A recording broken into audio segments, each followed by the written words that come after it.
What's up, everybody, and welcome back to the Detailers Lounge. Now, if you've been with us from the beginning, you already know that this podcast was built a little bit different. And what started as a live Zoom show was built for one reason only: to support, to educate, and to bring together the detailing community. It was raw, it was interactive, and it was all about real conversation with real detailers navigating real challenges. And now here we are, season 5. And it's time for the next evolution. The Detailers Lounge is officially moving to YouTube. That's right, moving to YouTube, bringing you more focused conversation, deeper insight, and even better content, all in a format that lets us grow bigger, reach further, and deliver more value than ever before. Now, what should you expect? Industry talk, business growth, talking about strategies, mindsets, mistakes, wins and losses, and the unfiltered truth about what it really takes to succeed in the detailing industry, whether you're just starting out or scaling to the next level. And if we haven't met, I'm Jeff Davis, your host and founder of the Detailers Lounge, and I'll be guiding you through these conversations through this season and beyond. So grab a seat, get comfortable, and welcome to the next chapter of the Detailers Lounge. Now, before we get into it, let's set the tone here at the Detailers Lounge. Now, this is a laid-back space, no pressure, no ego, no fluff. So do whatever helps you unwind. Grab your favorite drink, light a cigar, hold your Bible, or just kick back and breathe for a minute, okay? This isn't a rush through your day kind of podcast. This is a lounge, a place for real conversation, real perspective, real people in the detailing world. And whether you're watching after a long day at the shop or on the road or planning your next move, you're in the right place. So get comfortable. You're officially on the Detailers Lounge. Cheers.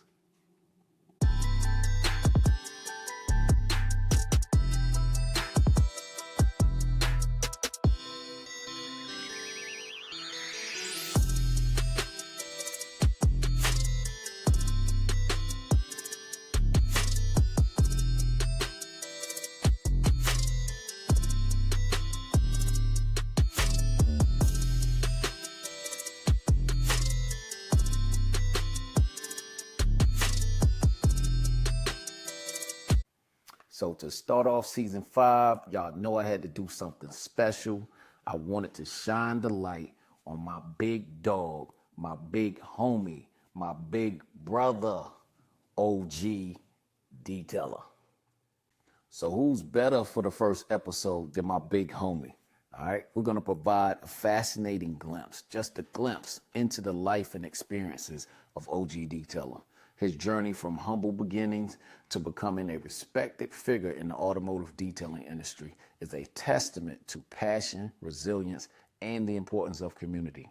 As Claude continues to inspire both new and seasoned detailers, his story serves as a reminder of the rich history and evolving nature of the detailing industry. I hope y'all enjoy. All right, now let's take a quick pause before we get back into it. We want to show some love to Agape Pro, the official sponsor of the Detailers Lounge. Agape Pro is all about serving professional detailers for purpose, quality, and community, values that align with us here at the Detailers Lounge. Now, if you're serious about leveling up your detailing business and want to partner with a brand that actually understands the industry, make sure you check them out. We appreciate their support and helping keeping this podcast going and growing. And to our future sponsors, if you're a brand that serves professional auto detailers and believes in real conversation, real value, and real impact, the Detailers Lounge is open for partnerships. We're building something special here. Now, real quick, if you're watching on YouTube and getting value from this episode, help us out. Hit the like button, subscribe to the channel, drop a comment below, and share this episode with another detailer who might need it. Those small actions go a long way in helping this channel grow and reach more professionals in the industry. Now, all right, I'm done talking y'all to death. Let's get back to the conversation. Yes, sir. We are back with season 5. This is the first episode, and we are bringing my man Jeezy back in the building to tell his story. Cause man, let me tell you, this man here, I got so much respect for this man here. When I met this dude a long time ago, He had a smile on his face. And here we are, probably like 8 years later, and he still got a smile on his face. OG Jeezy always got a Yes, good sir. spirit, man. I know if he got a frown, somebody must have did something crazy. Because your spirit is always good, OG. You always showed me love. You know what I'm saying? You Yeah. always embraced me. You took me around SEMA, showed me the ropes. Everywhere we went, it was like, OG, OG. I said, dang, this dude know everybody, yo. Good God. You are the I real know. That was crazy. OG. Yeah, That was man. crazy, man.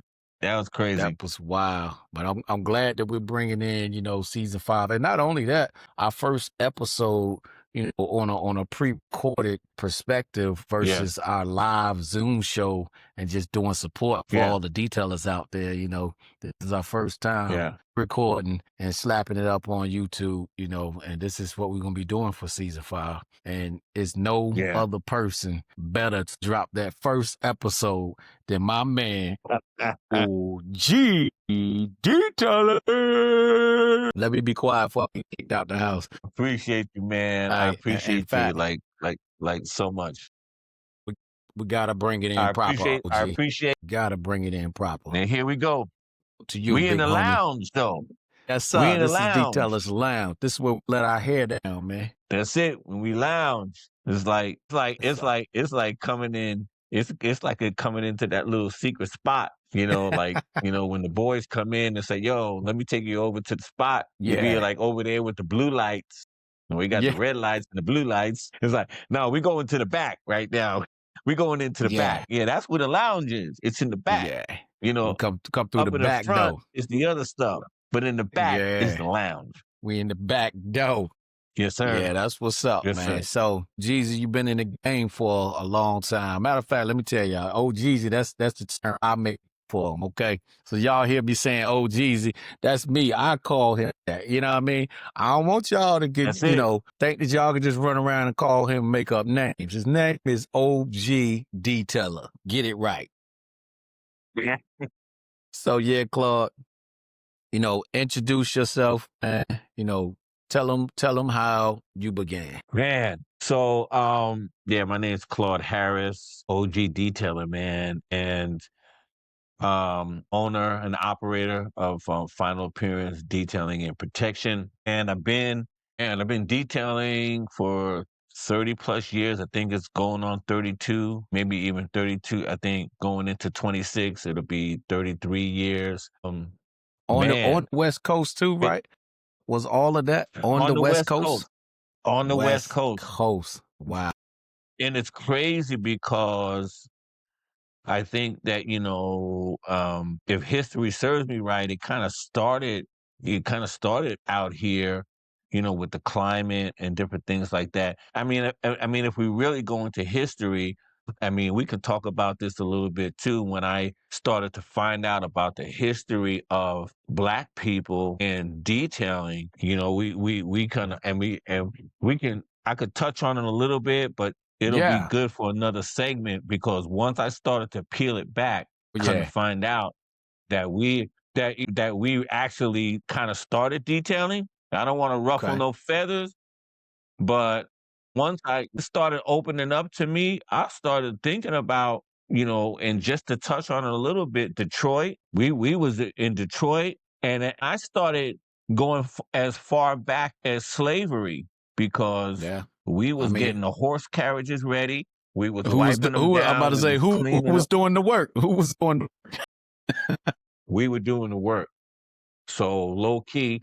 And it's funny because one of my mentors out here in California, he told me, and Ed Terwilliger, he started like a detailing class in school. And he told me when he was a little kid, when he would go to the dealerships and stuff like that, he even said it himself. He said it was the brothers that was in the back, and they were the ones prepping the cars and cleaning the cars. So like we can do a ancestry.com on that joint and kind of find out that we probably how it is though with us. We started a lot of stuff, and then we have that other side that kind of like, oh yeah, we want to take for everything from hip hop, credit to food, to everything. But anyway, Unless I We at that day digress and age though where or everything's digress. coming to. I'm about to say, we at that time now anyway where everything is coming to fold. You know what I'm saying? And people is not, silly anymore. So if everybody know what's going on, it is what it is. We ain't crying. We ain't crying. We just know what the truth is. That's all. Exactly. Yeah. So your humble beginnings. Tell us how it all got started. Cause I know Man. you've been detailing. Let me see. I started detailing in 2000. Let's put this in perspective because I don't think they know what we Okay. mean when we say OG. You know what I'm saying? Okay. I started detailing in 2008. Okay. So that would have made me 28 years old. So how many years did you have in detailing? I started detailing in 2008. And You wow. started when? That started in, I want to say like 90. Actually, I go back, I say 92. Wow. Okay. Okay.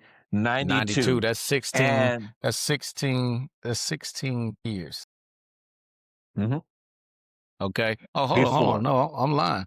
Is That it? is, yeah. That's 16 years. 90. I don't know. We done had too many of these to try to add some stuff. Oh yeah. We can't even try to like figure that out. But it was Yeah. around, it was 92. around Yeah, 92. ninety, yeah, Yep. 90, 91, 92. And then the industry, as far as detailing, was just kind of getting started. From my recollection, around 1980, like somewhere around there, guys were starting to do the mobile. So It started 16 out mobile. years. Yeah. Wow. The 16 years. 80s, That's the crazy. 80s is when and it started out mobile. It was a low startup. I mean, when I started to do it and I started to do the research, it was people were starting to get busy, and the whole concept came about going to people's businesses and things while they were at work, going to their homes and detailing their cars. The other caveat was that it was a low startup. So you can get some equipment. It used to be the old bucket and sponge talk about, yeah, all you need is a couple little things and you were in business. And it was true. I mean, a lot of people did it as a hustle. A lot of people did it in college because, yeah, they used to wash cars at home. And even when I started researching it, I actually went to college to be an auto technology. I mean, I went to be an auto mechanic because coming up, I was around cars. I love cars. And before I started having my kids, now we're going back to the 80s. Before I started having my kids, I was actually working and going to college at night. And I was taking auto technology and then was doing all this stuff and got my AA degree in auto technology. And then right when I got my AA degree is when I started having kids. So I had my first child in 1980. I was 22 years old. And the 1980 first was the thing, year I was born. OG, you my pops, man. okay, it's like the first thing that went coming and I have to take this off to being raised on the East Coast. So for those of you that don't know, I grew up in New York City, born and raised in New York City. Okay. Okay. I Let's raised go. Let's go. East Coast. okay, the NYC man. And I think that my roots being there, it really made a difference, man. And it really made a difference. And that's why it's so funny because come full circle, Mrs. OG she's from the Bronx, man. This is and we can get Wow. into that when we go I to didn't like even know it'll that. be I full didn't know. circle because I was married before. I was married 2 times, but at the end of the day, I was like, dude, I gotta get me a ride or die. And you don't find those everywhere, man. And I definitely didn't find them in California, man. The California sisters and the East Coast sisters, it's a big and just East Coast people, and no shade on West Coast people, but the East Coast people, man, we just got a different mentality, man. And coming from New York, like, man, it is so, that we can go down a whole thing with that. But Yeah, rabbit hole. man, so I started. I started researching this thing, went to college, like I said, started having kids, and coming from that East Coast, it's like, okay, if I have a baby, and I wasn't married to this woman, but my thought was like, if you have a baby, you need to take care of it. And that was and Question. so the first thing that went was the college. I stopped going at night because I was working 10-hour days and going to college, and I'm gonna do my thing. So anyway, started raising my kids, started doing my thing, and but I was always into cars, was cleaning cars, doing whatever. And then the whole crack thing hit, 80s, and Crack then the pandemic. mother of my kids, man, she went off, because that stuff was hitting, because hey, I was dabbling and partying, and we having kids, Yeah. and we still partying on the weekends, and I was good with that. You know what I'm saying? And I knew my limits, and it's like, but that stuff Yeah. just went crazy. So anyway, And people long don't even story short, realize, yeah, like crack was a epidemic. Like people yeah, didn't it know was, it was a bad thing. So at that time, people would smoke crack like it was just a normal little drug, like smoking yeah, some weed or something. And then they would end up out there. And then it took years of people, having their lives destroyed and stuff before they realized, yo, yep, crack is whack. yeah, That's where that whole saying came yeah. from. Crack is whack. That's it. And then they That's started your crack preaching is that. whack, I know and about it. I know about it because of stories in hip hop. You know what I'm saying? right, I grew up in an era where we sold crack. You know what I'm saying? I grew up in an era where we sold it like crazy. That was our yeah, thing, but we knew not to touch it.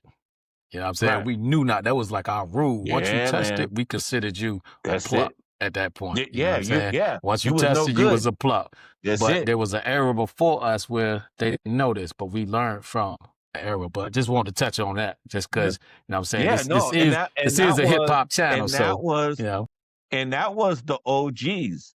That's where the whole OG thing, because the OGs should be like, you be talking to the OGs, and then they either did a bid, and it was back, and they were like, "Yo, youngster, you don't want to go down this, And that's where the whole and they used to kind of like keep us in check. It's like, even if you was wanting to come up, and now they got corner boys and all that kind of stuff, but they said, you don't want this, you don't want to get into this, you don't want to do this, and the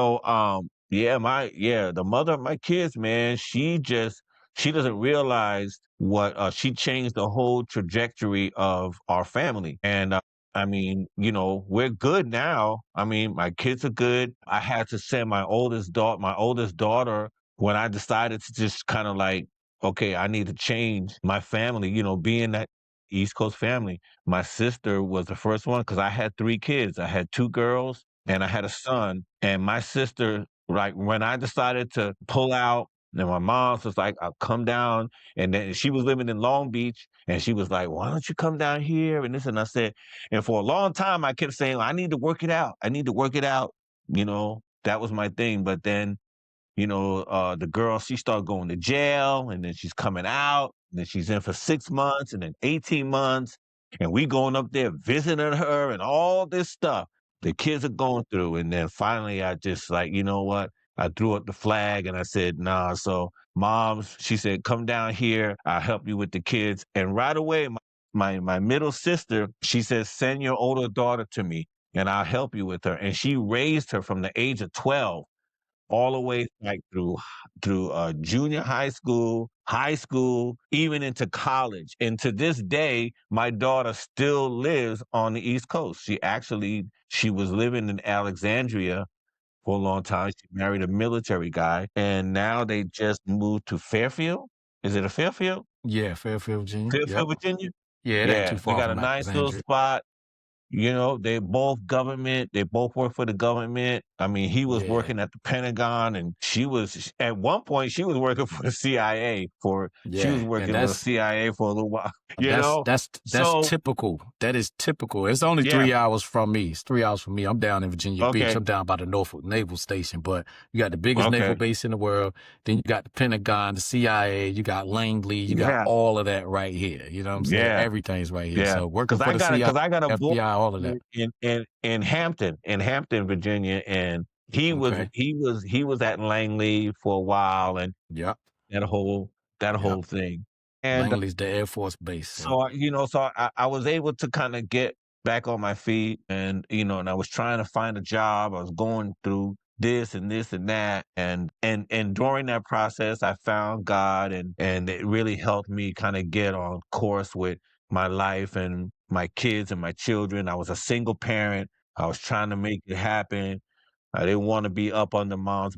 She gave me a little boost, but that I already knew it's like, nah, this can't be long term. I gotta make this happen. And I think, and we talked about this earlier because we was, getting to the conversation, but man, dude, I was like this close to being on the county with my kids. And I'm going like, nah, this is some BS right now. I was Yeah. trying to find a job and trying to figure it out.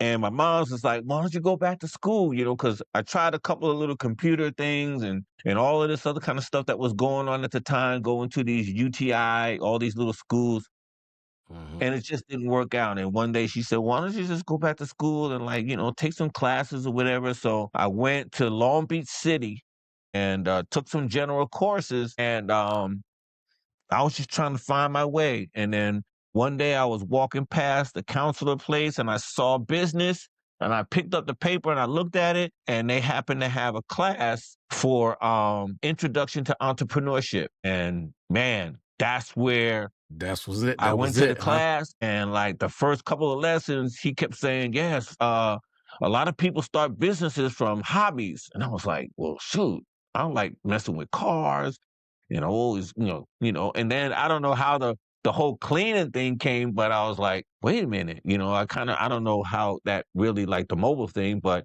Hmm.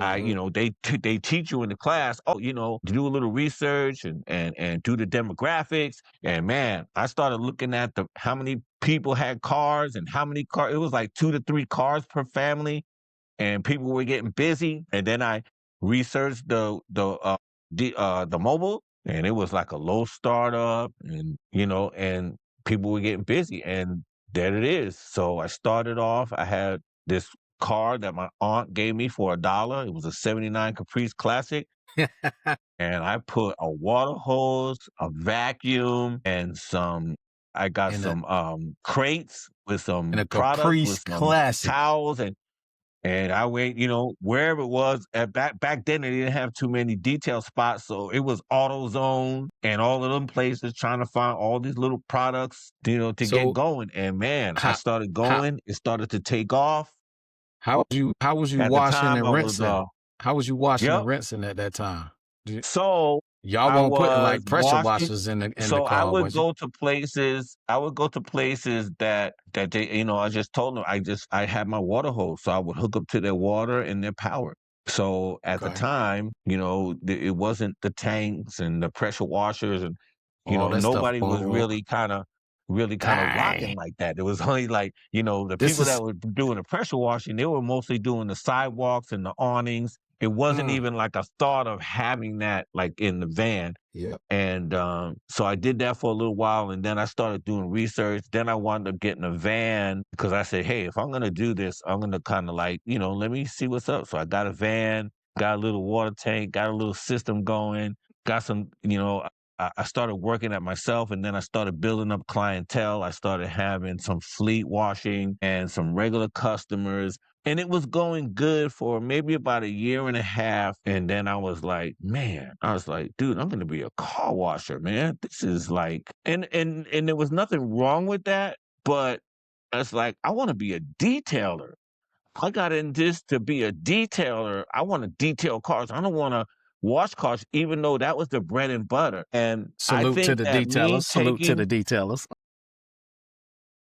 and I Salute to the detailers on the that detailers line. and I think We that need to make a game. I don't want to interrupt you, but we need to make a game at some point on the detailers lounge that every time you say the word detailer, you got to take a shot. there you go. Well, we I don't need like to it. do it tonight because we already 2 shades Right. in the wind. Oh yeah, yeah. Yeah, but we So need to do that one night.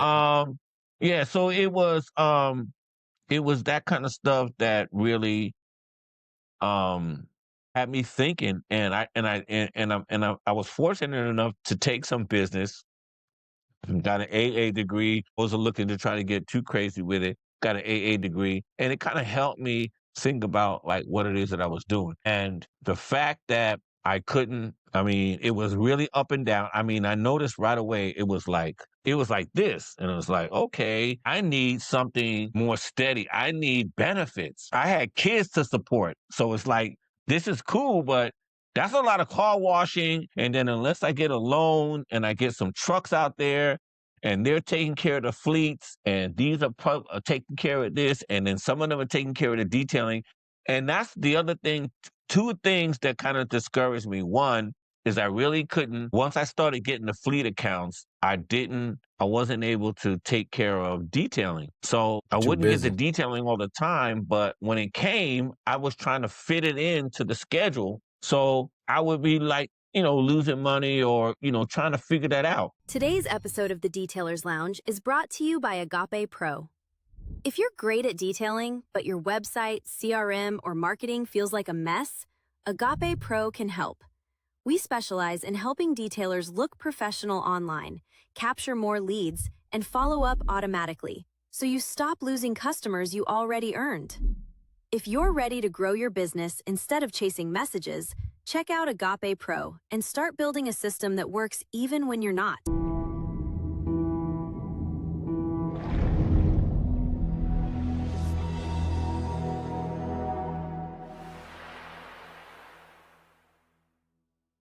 And I was like, no, I think, and then the other thing is on the fleet accounts, I went one time and one time I missed. I had this one place that I used to go every Friday and I missed a Friday because I don't know, I was trying to go do a detail. I don't know what the reason was, but I came the next Friday and the people start yelling at me. Like, I didn't get my effing car wash. I was like, and let me tell you, JD, back then it was like $10, $15 for like a car wash. And this fool rolled up on me talking about, I didn't get my car wash. And it's like, wait a minute. I said, you're a personal like lot porter. It's like, oh, no.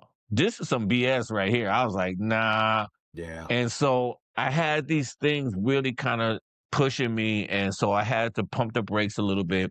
And like I was saying, I got into the things of God and they told me, they was like, hey, you got to give everything to God. And I was like, okay. And then they said, if you want God to do anything in your life, you need to ask him for the plan. And I was like, huh? And then, I was kind of naive to it. I was all for it. I was like, okay, well, because what I'm doing now really ain't working. So what do I got to lose? And sure enough, I started praying and asking for the plan. And man, he started to reveal it to me. Like they were telling me, if you want to get a job, start coming down to the church and working.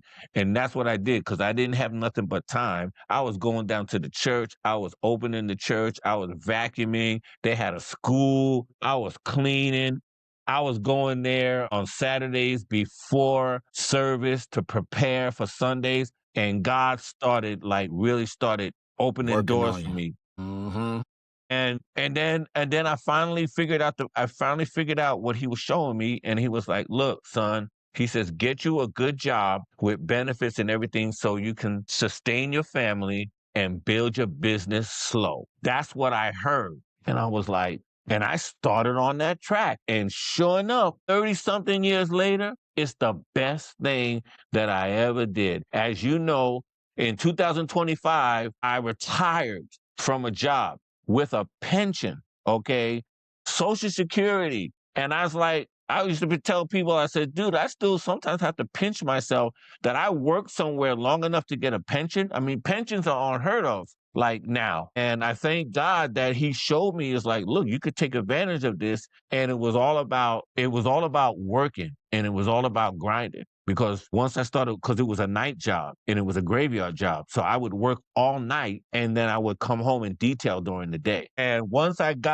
really figured it out, it took me some time to kind of figure out how to make it happen because when I'm working at night and you get off, I was getting off at 6 o'clock in the morning and typically you sleep all day and then you get up in the afternoon. And then by time you turn around, it's time to go back to work. And that can be very kind of crazy.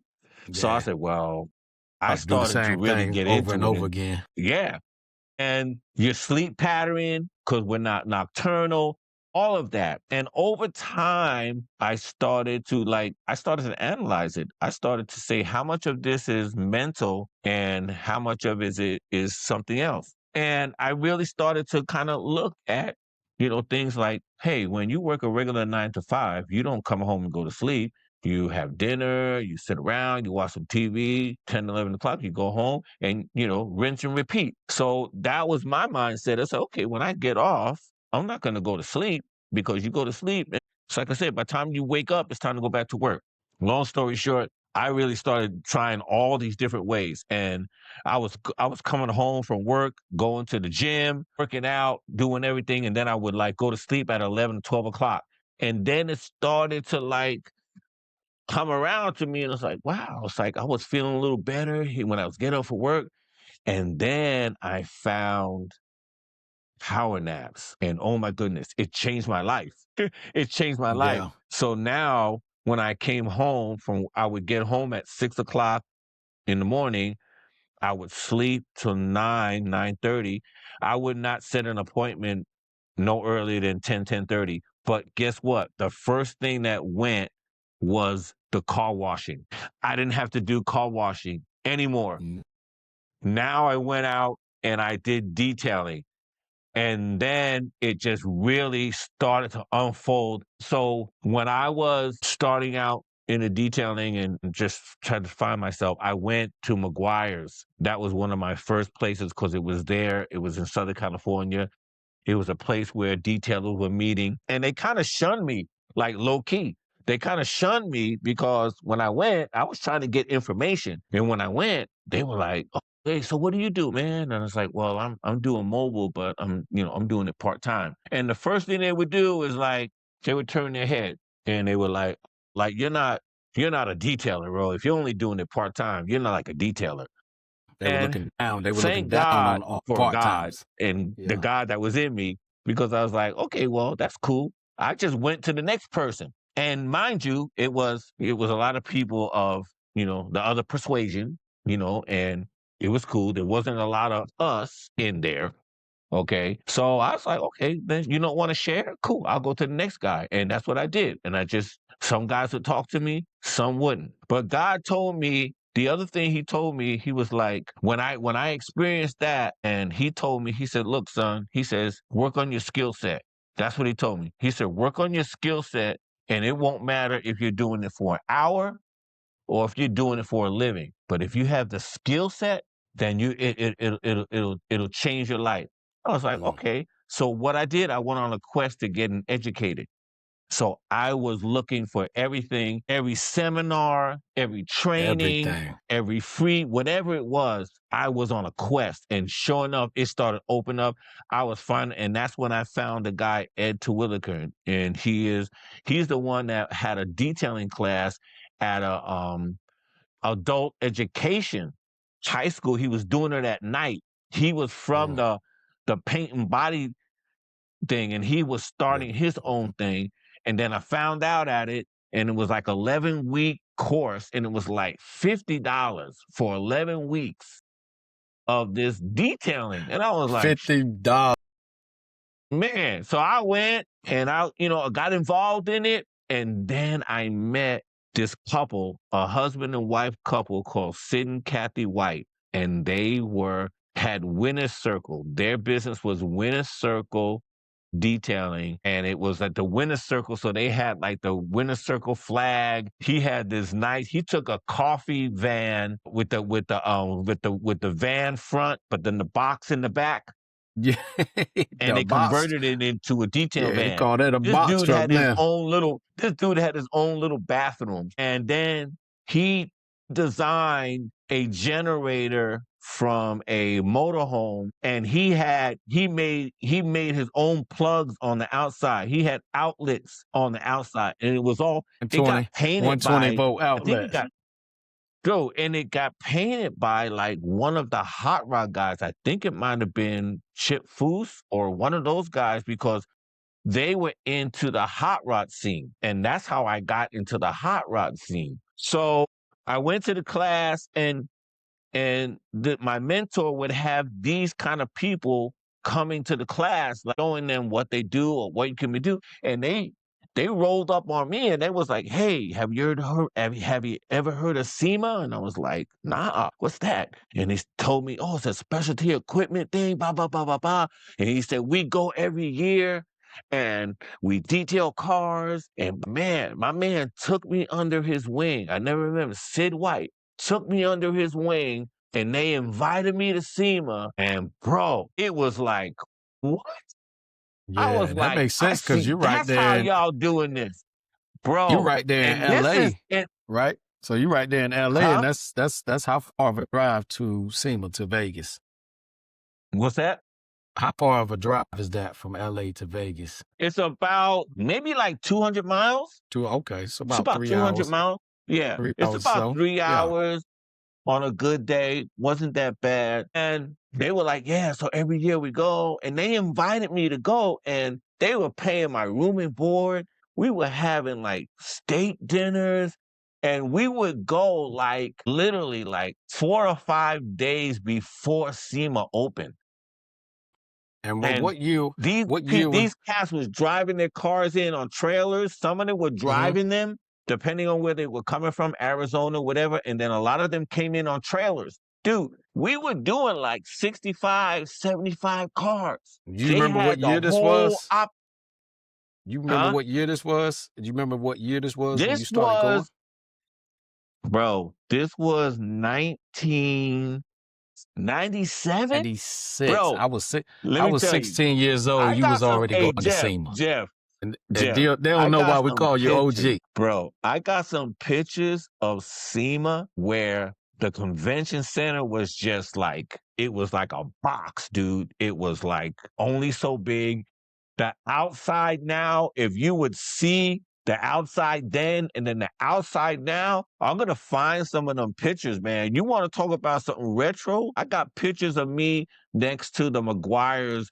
All they had was a Suburban out there. They didn't even have that full-on van and things. Bro, they had a freaking Suburban out there, and I was posed up like this. Oh, 1996, 97 is when I was going to SEMA. So Yeah, opened that's up why I had to and ask that then, question so we could really put it in perspective of man, how long you've bro, been going to and SEMA. You know what I'm saying? That's it's people right now. I know people 20 years in the game still ain't never been to SEMA. You know what I'm man, saying? you And know, you was right at peak of your career. You say you started in yeah, 92. This is 96. You know what I'm saying? yeah, 4 years later, you already going to SEMA. going to Yeah, so you SEMA, was on it early. And this is why we call bro. you OG. You know what I'm Jeez, saying? oh, OG. jeez, and it, man, it opened up a world for me, and I was like, wow. When I started to find out, like, because I used to always wonder, like, how these people be like getting these cars and fixing these cars and painting them and stuff like that. It's like, oh, they got sponsors. I was like, what? Look on the side of the car. Look at, you know, Panasonic. Well, Panasonic, that's kind of dating myself. Damn. But Whoa. paint, They might still wheels, have some they batteries had, left, Panasonic. I said Panasonic. They might still have some batteries at the dollar store. So. you know what I'm saying? It's like, dude, it was like, wow, Traeger wheels, and they would get these people to sponsor them to paint them. I was like, oh, I said, that's how they do that. It's like, I was always wonder, like, how these guys make these nice bills and everything for Steam. Yeah, because they're getting these people to sponsor them. Wheels, tires, rims, grooves, stereo systems, interior were all done by sponsors. And I was like, wow. It just opened up a thing for me. And man, ever since then, and then I rocked with them for about 3 years. And then it ran its course because they got to the point and I knew it was going to come to an end soon because they weren't really good business people. They were kind of like hippies and they were doing their thing. I mean, literally, they didn't even have a car. Mm. Their van was their car. And I started to peep game like early and I was like, okay, they live in an apartment.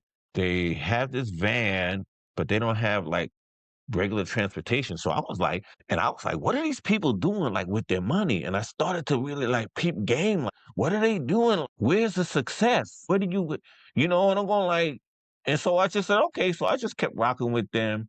And about the third year, they were like figuring out like, well, we don't really want to do a lot of the work or whatever. We just want to kind of manage and do this. And we're going to let you guys take over the teams. Now I'm telling you, every year we went, it was like 65, 70 cars. So they decided we're going to break this up and give you your sections, give you a team. So because what we would do is we would detail the cars and then we would maintain them throughout the whole SEMA. Those guys you see wiping them and all that in the car, we were doing that. So I was assigned a team, and the guy who took me under his wing, they happened to come to me during the show, and it was like, and they started dropping like F-bombs. They was like, hey man, you missed this effing car, and you guys are missing a whole bunch of pa in the middle of SEMA, bro. What? Just straight I like was trying to like, embarrass you. bro, I was like, oh, okay. And I said, so then his business partner at the time,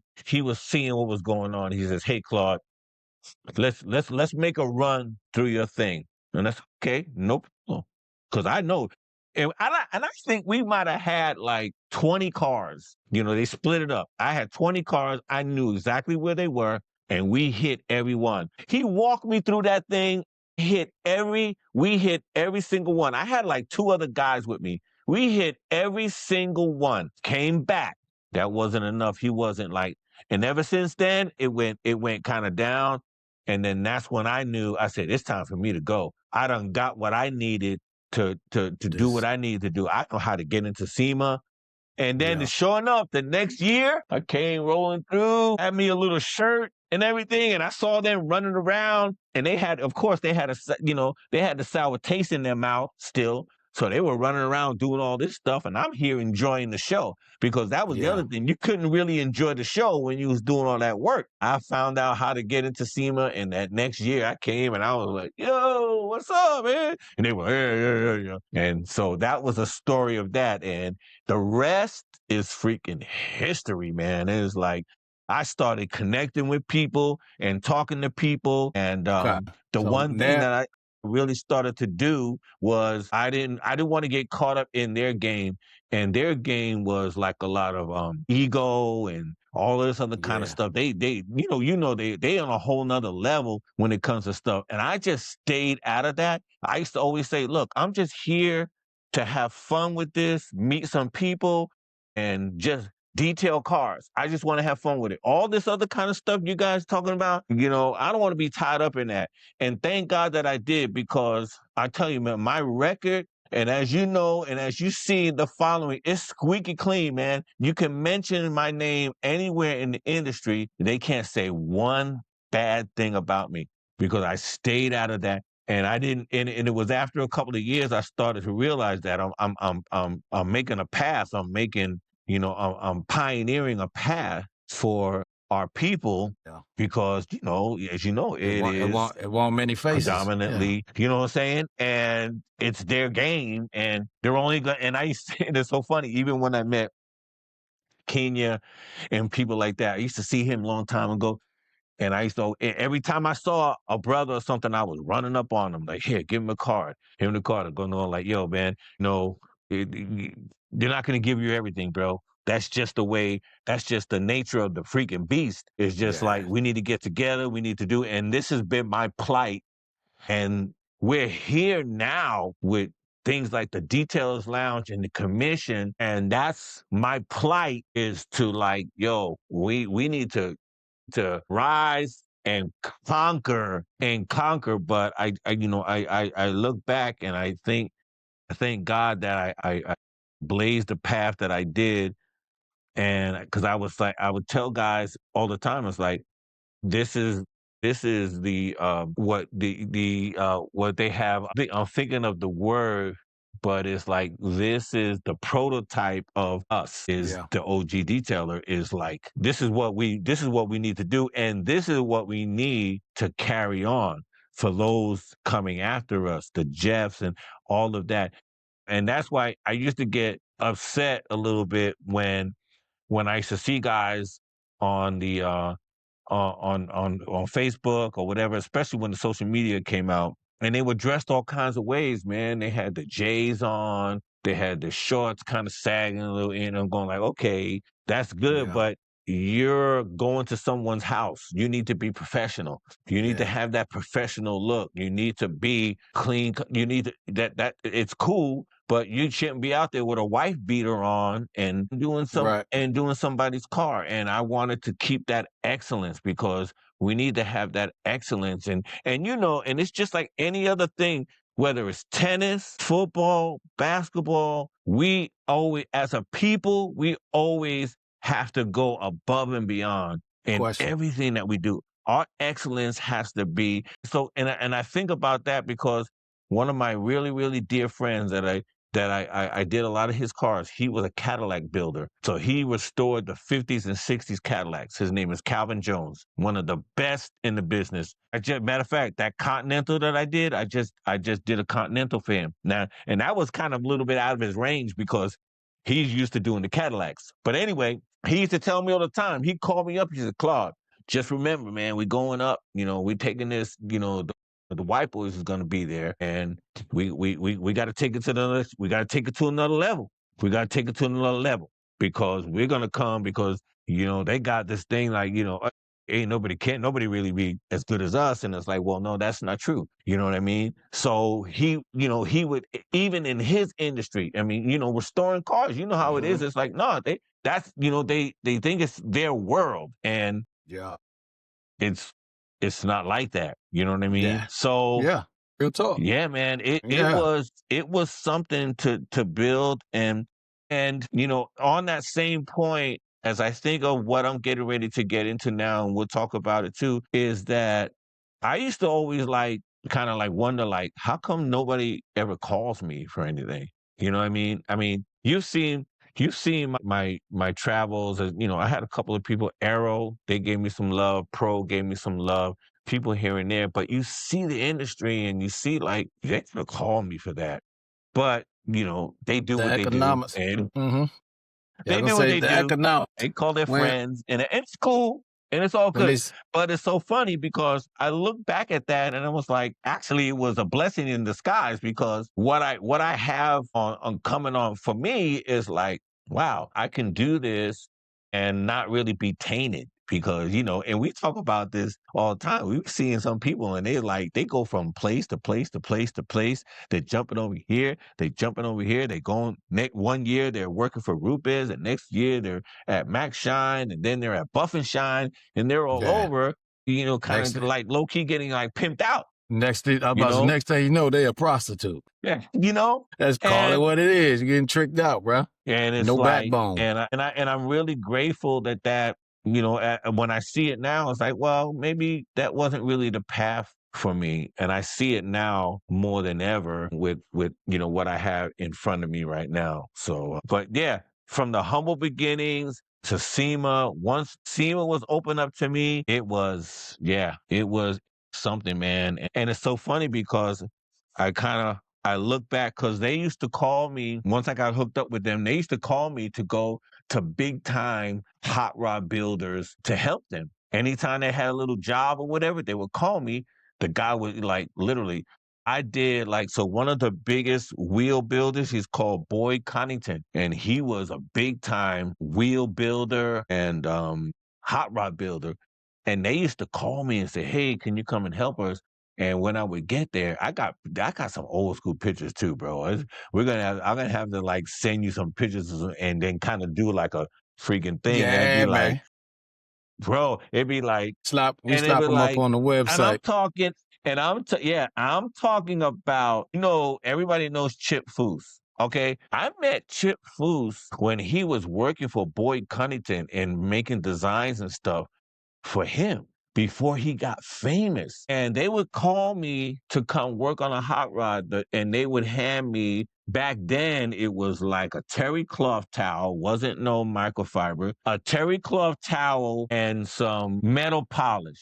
And they would point over to one of the hot rods and they under the hood and they said, yeah, that's you right there. So I was hand polishing bright work, stainless steel, polished aluminum and chrome in the engine. That was my job. I was in there. But these were award-winning hot rods that these people was like doing. And it came full circle for me getting jobs with Hollywood Hot Rods. It's like it's in my freaking DNA, man. And it's like it's crazy how it just came like full circle and touching a lot of historical cars. Cause I think about stuff, people like, some of these guys they're doing a lot of hyper exotics and all this other kind of stuff and the Lambos and all that's cool. But the stuff that I have on my resume, yeah, you talking built, not bought. You know what I'm saying? The we're built, talking not bought built, is not totally bought. different. These are one-off joints. These are Yeah. one-off joints, and some of them are in the millions. $5 million, $10 million, $15 million bills that somebody said they walked in there with a bankroll and they said, I want this car that nobody else has. And those are the cars that I worked on. All right, now let's take a quick pause before we get back into it. We want to show some love to Agape Pro, the official sponsor of the Detailers Lounge. Agape Pro is all about serving professional detailers for purpose, quality, and community. Values that align with us here at the Detailers Lounge. Now, if you're serious about leveling up your detailing business and want to partner with a brand that actually understands the industry, make sure you check them out. We appreciate their support in helping keeping this podcast going and growing. And to our future sponsors, if you're a brand that serves professional auto detailers and believes in real conversation, real value, and real impact, the Detailers Lounge is open for partnerships. We're building something special here. Now, real quick, if you're watching on YouTube and getting value from this episode, help us out. Hit the like button, subscribe to the channel, drop a comment below, and share this episode with another detailer who might need it. Those small actions go a long way in helping this channel grow and reach more professionals in the industry. Now, all right, I'm done talking y'all to death. Let's get back to the conversation. Yeah. And see, I appreciate you, you know what I'm saying, going that in detail in regards to your history, you know what I'm saying, and all the adversity that you went through, because people don't really understand that even now, there's still adversity. Here you got me coming along, Mr. Economics, even with the economics and the bankroll, I'm still facing adversity. As I'm trying to go through, produce my own product lines and all of that. I got my own money coming in. I ain't asking for nothing. Still facing adversity, right? Yes. So to still face that now to this day, to go through the stuff that you went through at your time, which was probably even a much harsher time, but where people were more fluent with just, speaking how they feel and doing what they want, so on and so forth, because it wasn't frowned upon at those times.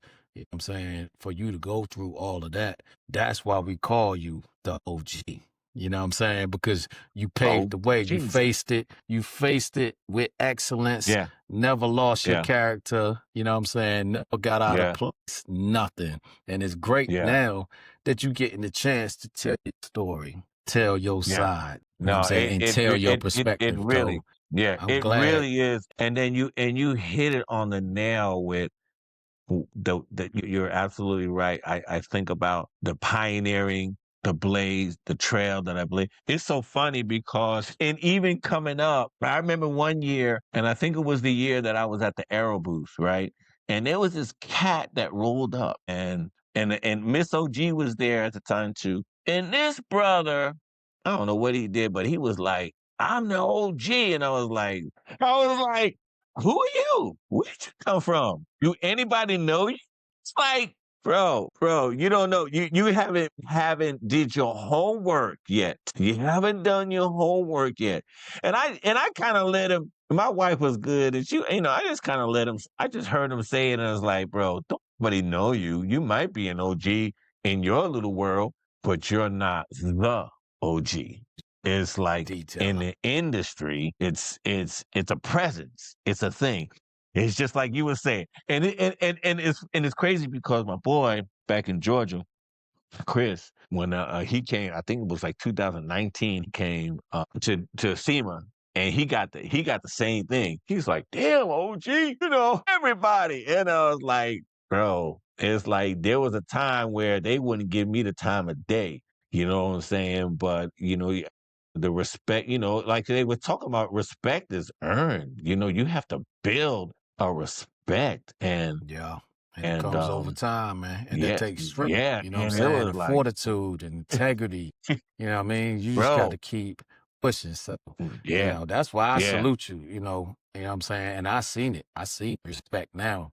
You definitely get the respect. You may not get all the accolades and everything that, one should be granting and giving right, opportunity to, but you still got that respect, no question. You yeah, know what I'm saying? You got that yeah, respect, no question now. You definitely do. But the other yeah, side, that's to come. The economics is yeah. coming now. Oh yeah, We oh hearing yeah. that. We Because hearing that. I keep, I keep saying that. Talking about this, and I thought about just recently towards the end of the year and how things were changing and things were coming, and I was like, dude, it's like I gotta find a way. I had to find a way, and we talked about this a little bit too, but monetizing is like that whole pivot is like, and it really became like an epiphany to me because I've been saying it for a long time. Even when I train people and do stuff, they ask me like, man, like, how were you able to like do it for so long or this or that? And I'm going like, I tell them, and I would tell them this all the time. I said, you know what? I said, as long as it's a passion, that's what's keeping me in there is the passion. Okay. And I even tell them when I do, when I do my consultation with them, I was like, this thing has to be a passion. If you're going to get in it for money, and if you don't love, and I mean, love cars, this is not the business for you. This is not the business for you because the only thing that kept me working a full-time job and detailing was I was passionate about it.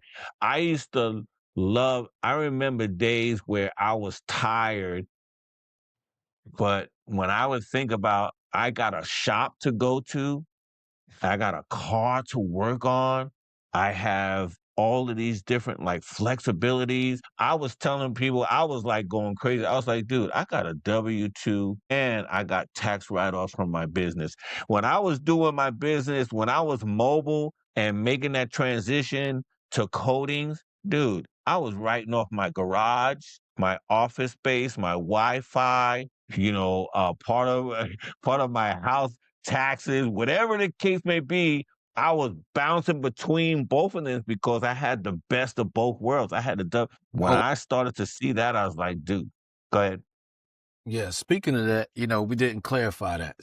You went from, the mobile guy, well, the car washer to the mobile detailer, into realizing what it is you need to do for you, into the full-time job, I'm detailer, okay, then retirement, pension, you know what I'm saying? And now we're up to date of talk about, why you decided to go into getting a shop and doing all of the above. So yeah, so it really and I think I touched on it a little bit, but to put it in all perspective, And let me say this before you I even say I that. Let me say this before okay, you even say that. See, and the reason I want you to address it is because there's people out there that's going to be watching this video, and your testimony is going to help people navigate through this same system. You know what I mean? And yep, so the reason I'm asking, what was your insight? What was your thoughts, as you got to that point, and what still made you go back after all that time, right, and still want to go ahead and continue to open up a shop, after so many years of detailing. I want other people to experience that thought process with you so that it can help okay, them make their decisions because so many people have frowned upon the part-time detailer versus the full-time detailer and so on and so forth. You know what I'm saying? And I got respect for both because what hmm works for one person doesn't necessarily work for the next person. And I understand that. You know what I'm saying? There's nothing to be frowned upon, especially when it comes to skill set. skill set is the main thing. As long as you got skills, you got respect. It That's the don't matter if you main thing. detail one car in a year. If you got the skill, respect it. Hands That's down. You know what I'm saying? So talk about, after your retirement, your pension and everything, what made you decide to go ahead and open a shop? so I was on this trajectory of mobile, and then when the ceramic came, I started doing less mobile and more in my garage. And then I really kind of like took my time with it, because at that time the ceramic was just being new, it was just coming in, and I was doing here and there. And it's crazy because I would start doing them, and then it's like, man, this is like better than being mobile. It's better than washing cars. It's like I'm making more money. I started to play with it, and then it's like, okay, then I was in a crossroads to where when this coating was just starting, I was like, okay, do I pursue this or is it another fad? And I had to sit down and have a talk with myself, and I was like, okay, I'm going to either like just keep detailing or I'm going to jump on board with these coatings. And I decided to jump on board with the coatings, even though it was new and people was like, oh, $500 for a coating. They were like, what? It was new and it's all this stuff. But I decided, and I decided in my mind, I was like, wait a minute. I was like, I know how I have a good idea, a kind of an idea how this business works. There's a lot, sometimes there's fads and sometimes things change. And I was like, but my thought process was like, what do I have to lose if if I jump into it and just ride it for a while to see what it does? And thank God that I did. And it started to build. Then I started to play with stuff because I had the flexibility of the job. I wasn't solely dependent on that. I had the flexibility to be able to say, okay, I can kind of go back and forth with it. So when it would waver, so then I started seeing how much money I started making. And then I started thinking, I was like, maybe I should look into getting a shop, because now I'm starting to get cars, and now I'm starting to have cars, look, 2 and 3 cars in my driveway. I'm having cars parked on the street at my house. Now I got this The house, small, the it's a house was 2-car turning garage, into but it was kind of a small, but full-time business. huh? I said the house was turning into a full-time business.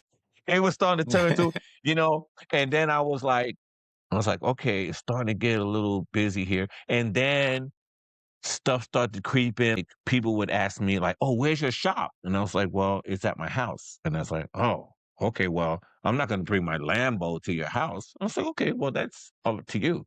No problem. But some people was like, hey, this is cool. You know what I'm saying? They would come and have coffee and all of that kind of stuff. But then, and then there was that also the kind of thing about people coming to your house and the privacy of it.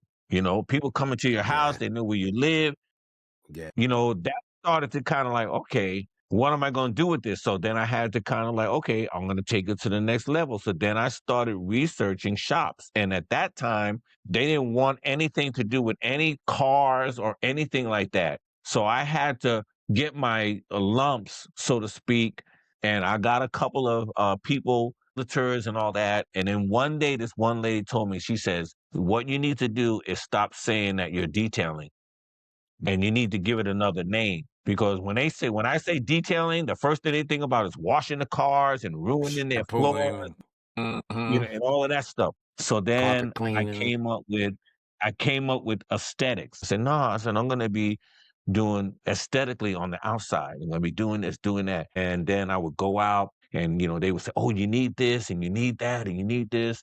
So I would go back to the drawing board, and I came up with a system, and I said, okay, the first year, after the second year, first year, I said, okay, if I make a certain amount of money, then I'll revisit getting a shop. And sure enough, I said, okay, if I do 2 or 3 coatings, and then systematically, this was like, man, 2013, 2014. By 2015, I'm up to like, I'm making 3-4 grand a month out of my garage. I'm going like, okay, yeah. And this time I had already got my feet wet. So I already knew, like what to say and what not to say. It's like, no, I'm not going to be washing the car. I'm going to be doing waterless wash, whatever the case may be. And by that time, I started talking more about ceramics because now they get more popular. So they would do their homework. They would go and like, oh, ceramic coating. Yeah. Oh, that'll be all right for what we do.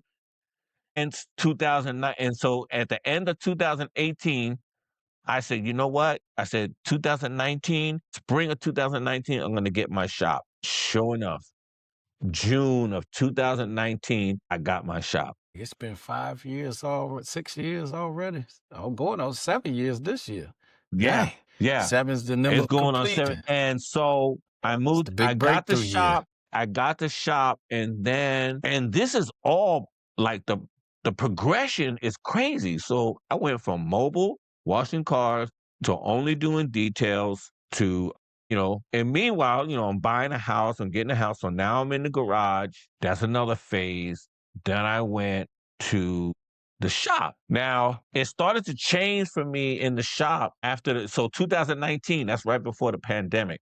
And by the way, when 2020 hit, I had my best year because people were at home. They still had money, and I made a gang of money because I was a owner operator. I didn't have a staff. It was just me and Mrs. OG. And I was like, yeah, you could drop your car off and, put them, pay online, whatever you need to do. Had my best year. 2020. Yeah, So 20 was so crazy. after after about 2 years into it, 3 years, actually 2000, I retired in 2025. So around 2024, my wife was like, "Babe, you're starting to get a little tired." What happened to me was I went from, so when I was mobile and in the garage, I had more flexibility with my time. And when I got the shop, now I got set hours. So there was some days I was leaving the shop and going to work, coming home, sleeping for 2 hours, getting up and coming back to the shop. And after a while, it would start to take a toll on me. And my wife was like, I think it's time for you to like retire from your job and just do this Just do the shop full time, And I was like, you know what? Okay. So I started to do the numbers, and thank God I had a pension and I had numbers to play with. Not to mention, I've been working since I was 14. So I had Social Security coming as well. So I started to do the numbers and looking at the pension. I was like, wait a minute. It's like, if I stay for another 4 years, I'm only going to get like $1,000 more a month. I said, I could make that in one day. And that was the turning point for me to decide to pull out, do the pension. I could be with my wife. I can live a regular life. And but the deciding factor was that when we had the pandemic, I started thinking of the quality of life. I started thinking like, am I going to work myself to death and just be like, to death? That's it. I got grandkids. I got a life. And it's so crazy because now the first things I be telling people when I be training guys and stuff, I said, dude, I'm on life phase 2. Phase 2. God has blessed me. I'm healthy. Dude, because I go back to this all the time, but because I did it part-time, I didn't put the wear and tear on my body. I think about like athletes and stuff. You think about like put that wear and tear on your body. The ball players, some of them, they can't even walk. But because I did it part-time, I didn't do that. Right now, to this day, I just turned 67. Last year, I'll be 68 in April of this year. And I can run circles around any of these cats with the combination of what I know and my body is still the way it is. They don't they can't handle a candle to me. They can't handle a candle to me, but I thank God that he preserved my body. I didn't put the wear. These guys talk about their back, their knees, because it's a physical thing. But I wasn't, the thing that they were shunning me on about being part-time was actually the best thing for me is on my body and my health. And like I said, I was like, I'm life phase 2. So the only, I want to say a little bit of the disappointment was I thought I had all my ducks stacked in a row. So when I retired in 2025, now it's 2 years, right, that I have been retired. The first year was kind of like, okay, we're figuring this thing out.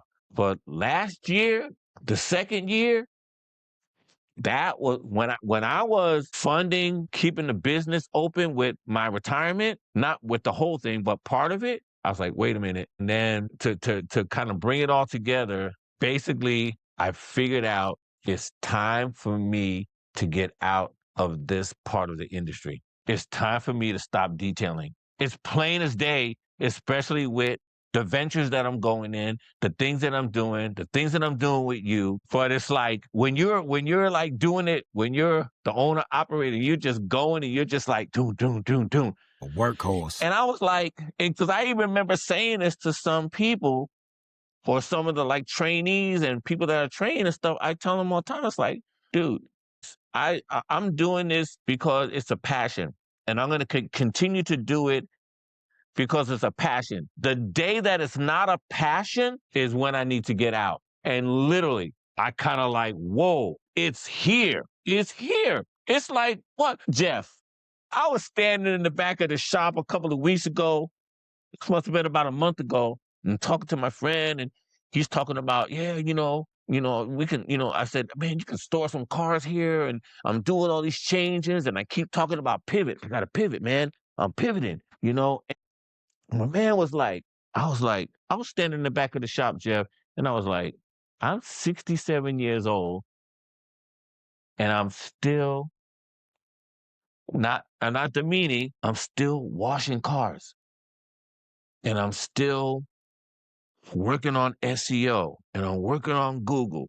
And I'm, and it's only because, and that's the other part of this is recognizing your environment. My environment is saturated. It's super saturated. Yeah, the game And has it's like, changed. hello, it was like a wake up call for me. It was like, what are you doing? It's like that ship has sailed for you. Especially you forgot that you're a solopreneur, like my man Joe be saying. He be using it a Yeah. lot. Solopreneur. Bro, it's not like extreme detailing, bro. You don't have that. So I needed to recognize it. And I thank God that I recognize it now, but it was like, bro, you can't just turn it. It's just not going to turn like that for you. You have to be kind of deliberate. And I was like, and it was like it all. And I thank God that I went to SEMA, and the story, with this thing with Peel Clear is that it was my last stop at SEMA, because you know how we go around and we be looking and talking. This was a Friday. They closed at 4:00. This was 3:00. Okay. And I said, wait a minute, I gotta go see Peter, because I always go to Ceramic Pro. They did a lot for me, man. They did a lot for me. And I have a really good relationship with them.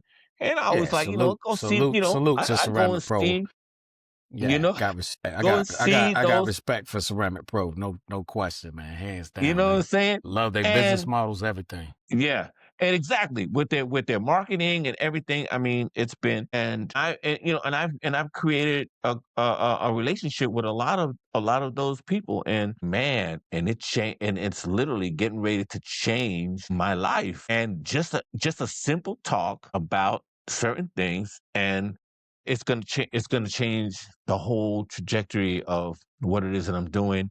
And I see it now. I see the culmination of that, my product, and other things that are changing, and even what we're doing together. And the other thing that I really started speaking was, and I kept saying this to myself and saying this to other people. I said, I need to monetize this 30 plus years. I Yes, sir. need to monetize. What does that look like? And that's why I stay close to you, because you're like on the freaking cuff of that. And I know there's a lot that I can learn and you can help me, but I need to monetize this joint, because it's like, wait a minute. I'm like over here fighting. I'm over here fighting for the crumbs just to keep the doors open. Are you kidding me? Are you kidding me? Wait a minute. OG Detail, and that's real. And then it really started to shift, man. It's really, and the more and more we talk about it and we get it out, it's like more things. It's like, oh yeah. doom with the trainings, whatever the case may be. Yeah, I'm there now. I'm there now, and I'm ready for it. But man, that like I was like, what am I? I was like, I'm sitting behind there like at the shop, and I'm going like, what am I doing? It's like I'm 67 years old, and I'm not to demean it at any way, but I'm over here doing like maintenance washes and this and that, thinking, but it's like, it's too, especially here, it's too saturated. And it's time for me to it's time to go. It's time to do something else. And I've always said too, is Let I let the want to be let the young still in the boys have it. industry. Go on, knock y'all stuff out for 20, 30 years. Go on, and that's what I said too. I said, this is a young man's game. This is a young Yes, man's game sir. right now. You know what I'm saying? It's like, that's like me trying to go out to the court and think I'm going to run like full court, full court, going to go coast to. It's like, man, OG, you better sit down. After about 10 minutes, you better sit down. Man, you can't go coast to coast with us. You know what I'm saying? It's like, nah. You can throw up, but you sit over there on the wing and we throw you the Yeah. ball and you Yeah.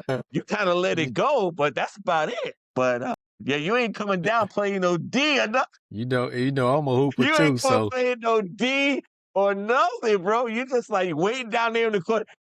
Back in the day, we used to call him hey, man, he's cherry picking, man. Look, yeah, he man, cherry bro, picking. man, staying over there on the wing, just waiting. He on the arc, just waiting, just like passing the ball, man. It's like he ain't playing no D, nothing. All right, look, He hey, here. you know what they call you on the court now? They call you OG or they call you Unc on the court. Yeah. That's what they call you now. They be like, who gonna get Unc, man? Who checking Unc? Who gonna check the OG? Go Who gonna check on check OG? Unc, man. Go check on Unc, man. So yeah, I really, it's coming full circle, man. It's coming full circle, Jeff. And I What's up? thank you for for having me, and I know we're talking, and I know you want to get to some other points, and Mhm. I don't know if I want to put some plugs in for my Oh stuff yeah. that I'm Oh doing. yeah. Yes, sir. Yes, sir. So, we done went over pretty much, everything, the ins and outs of your life, from the beginning of the detailing, up to the current points. And now it's more about, your long-term goals from here, short-term things that you're doing that's leading to your long-term. You also got a product line that you bringing out Yeah. too as well to solve problems more so. And we could discuss your adventures with Peel Clear, you know what I'm saying? And Yes. then after that, we can get your outro as you take us out and give us the gift of Yeah. gab, you know what I'm saying, in the end. So, Yes, sir. what are your short term right now that's gonna lead up to your long term right now? So, and like you were saying too, this is for the people that are up and coming, man.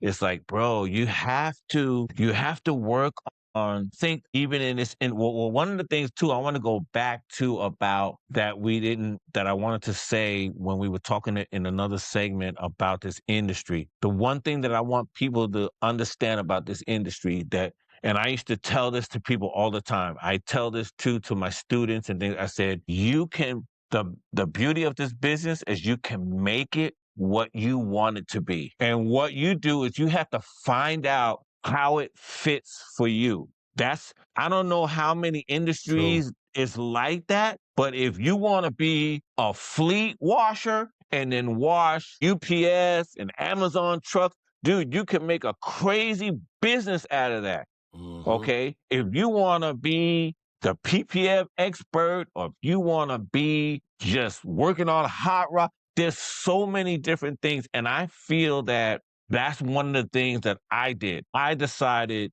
that I was going to do it part time and have me a job and have a place. My kids used to tell me this all the time. They said, Dad, you know the people that develop FUBU? And I was like, well, yeah, whatever. He said, well, there was a saying going around. They said, let your 9 to 5 pay for your dream. They told me, Dad, that's what you did. You did it not even knowing. And I was raising them and I didn't even talk about this. I was a single parent when I was raising. We talked about it a little bit, but I was a single parent. I was working at night. I was building a business and I was becoming the church man. all at the same time, And one of the things too, when I was working, people were saying like, "Oh man, when do you sleep?" I said, "Bro, I sleep when I'm dead, man. I sleep when I'm dead, straight up." It's Yeah. like I You have know that's working Young at Jeezy night. line.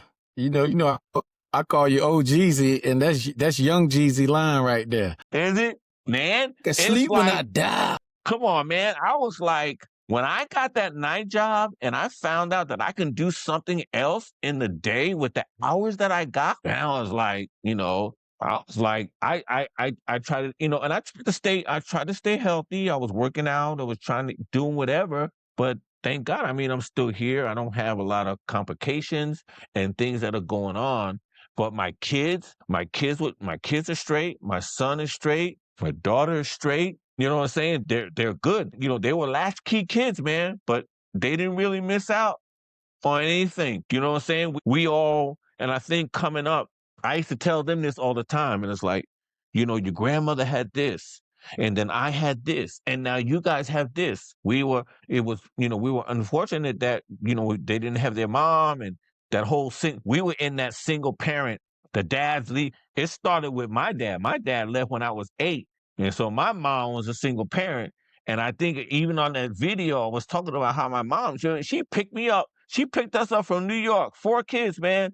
Picked us up from New York and took us across the country to have a better life. Yeah, Bro, that's crazy. that was like, wow. And I wouldn't, and I told her, I said, Mom, I wouldn't have any of this if it wasn't because you decided to pull us out. Who knows where we would be or what we would be doing, and it's that kind of fortitude, it's that kind of legacy that's like, dude, you have to plan and you have to be strategic and you have to, and I know a lot of guys that'll be coming on, they're going to have these young families and stuff. But like I tell you, my thing is when I get to the end and when I have my, like I'm saying, I'm talking about my outro, bro, they talk about it all the time in business and in life. They talk about short-term and long-term goals. That's a real thing. Yes, That's a sir. real thing. You can't Yes, get so sir. caught up in the short term that you don't think about like when I finish. Long time. And a lot of these cats that are in there, they're not thinking about that. Especially some of the old school cats. Dude, you would run up to them and say, "What you doing right now, man?" I'm working at Walmart. Walmart? What happened, man? You were killing it. Walmart? You're a greeter at Raw? Bro, or some people are just, they're not even able to like walk because they can't, their knees are bad. They're bad. They're back. I was like, I'll be John Brown if I'm going to be around in a wheelchair and I can't enjoy. And especially now, Jeff, I've been looking at this whole thing about how the economy is, how the government is, and all of these things. And I be having reflections, bro. Like I be thinking to myself, bro, they getting ready to make it 70 for retirement. Are you kidding me? Yeah. How many years is left for you to enjoy your life? Maybe 20? Yeah. If you're in good shape, if you're healthy. It's like, so I don't work my ass off for all of these years to like what? To like be like barely, walking with a walker and a cane. And it kind of really made me think about accelerating my outro. And it's so funny because when I retired at 65. The first thing I told my wife was like, babe, in 5 years, I'll be 70. What's the plan? And I wasn't telling her, like, what's the plan? Like, you to come up with the plan. I was already thinking, in 5 years, I'll be 70. Now I'm 67. So now I'm down to 3 years. And I'm looking at, like, what's 70 going to look like for me? What's 70 going to look like for my family? Is there any generational wealth? Is there anything going on? What's going on? What is, and my grandkids would be like, what did Pawpaw do? Did Pawpaw just like clean cars? What did he do? You have to be in that mindset and that frame set, and that's where the what is it? We talked about it earlier, but it was the work-life balance. Yes. Okay. It can't be this can't be your only world. While you're going through it, it can't be the only and I think too, especially some of them other people, some of the other that's all they did. And all of a sudden, they got wayward kids, they've been divorced, they're all this kind of stuff. And I'm going like, bro, this is not that serious. It's not that serious. You have to think about your life and what you bring into the table and what you're doing is you have to think of, and that's been always been my mindset. Every time I did something, every time I like even taking a job and stuff, I was thinking about, oh, my kids got to have that. It's like, that's going to take a lot of washing for me to have that. It's like, wait a minute. It's like you have to kind of like look through and see what your options are and take advantage of it. It's like, I don't care if you busting tables somewhere low key or whatever the case may be, but don't, especially now with all the uncertainty. It's uncertainty. We got these people, and all they got to do is flip the switch, and now we got to do something else. Now we got to go out and get another job because these fools, they just flipped the switch, and now we got, Change the game. we're going to pay what? We're going to be paying how much for health care? Oh, damn. It's like, wow. And it's for me being older. Oh, yeah, we're talking about messing with Social Security and health benefits. I said, man, you better go drown in a lake somewhere. Are you nuts? But I'm not going to be caught with my pants down either, because I'm about to stack some chips and I'm about to do some stuff, man. And I'm going like, yeah, you need to get an exit plan as well, not just the outro, but you need to have, especially if you have a family. You need to have an exit plan, man. And I'm talking about exit plan USA, exit plan. Because, that's we what we're don't trying have to to get all bring. political. We don't have to get all political and everything. But just as, just FYI, it's so much uncertainty that you can't. And I think that's where, for me, the job came about, because I needed to balance between one, because there was a point where I used to tell people this all the time. It's like, oh, if my business takes off, I have that option. I can just go all the way with it. But then if the economy gets funny, I got a job, and I say, okay, how much money can I make? How many ladders can I climb while I'm here? I'm already here. I got time invested. Or I can go like this. I can go either way. I'm so fluid right now. It's like, well, you guys want to act up? You guys want to be asshole? Okay, no problem. I got a business over here. I'm out. Right. You know what I'm saying? And of course, I would prepare for it. I would like stack my chips, my investments, yada yada. It goes all the way down to that, and that's where we talked about this too, about the financial literacy that we need to really be plugging in, because you gotta. It's gonna be a point where I want to be at Jeff's house. And we watching TV or we watching the football game, and all I hear is ding, ding. Let me go like this. Just made some money. They did that much? Ding, ding. In my deposit. sleep. Exactly, man. And that's something that we want to change, in the industry with Agape Pro. For those of y'all out there that don't know, this channel, the Detailers Lounge, is sponsored by Agape Pro. It's a consulting, training, detailing supply, plus marketing company. If you don't know, now you know. It's Agape Pro. But we definitely want to teach people how to invest, because whether you're an entrepreneur or you work a job, it doesn't matter. The only answer to passive income and having that passive income at the end of your work life or entrepreneur life is through investing. And so that is something we're going to focus on hard. Yes, we'll help you structure your business, help you in stream business, improve it, increase that profit margin.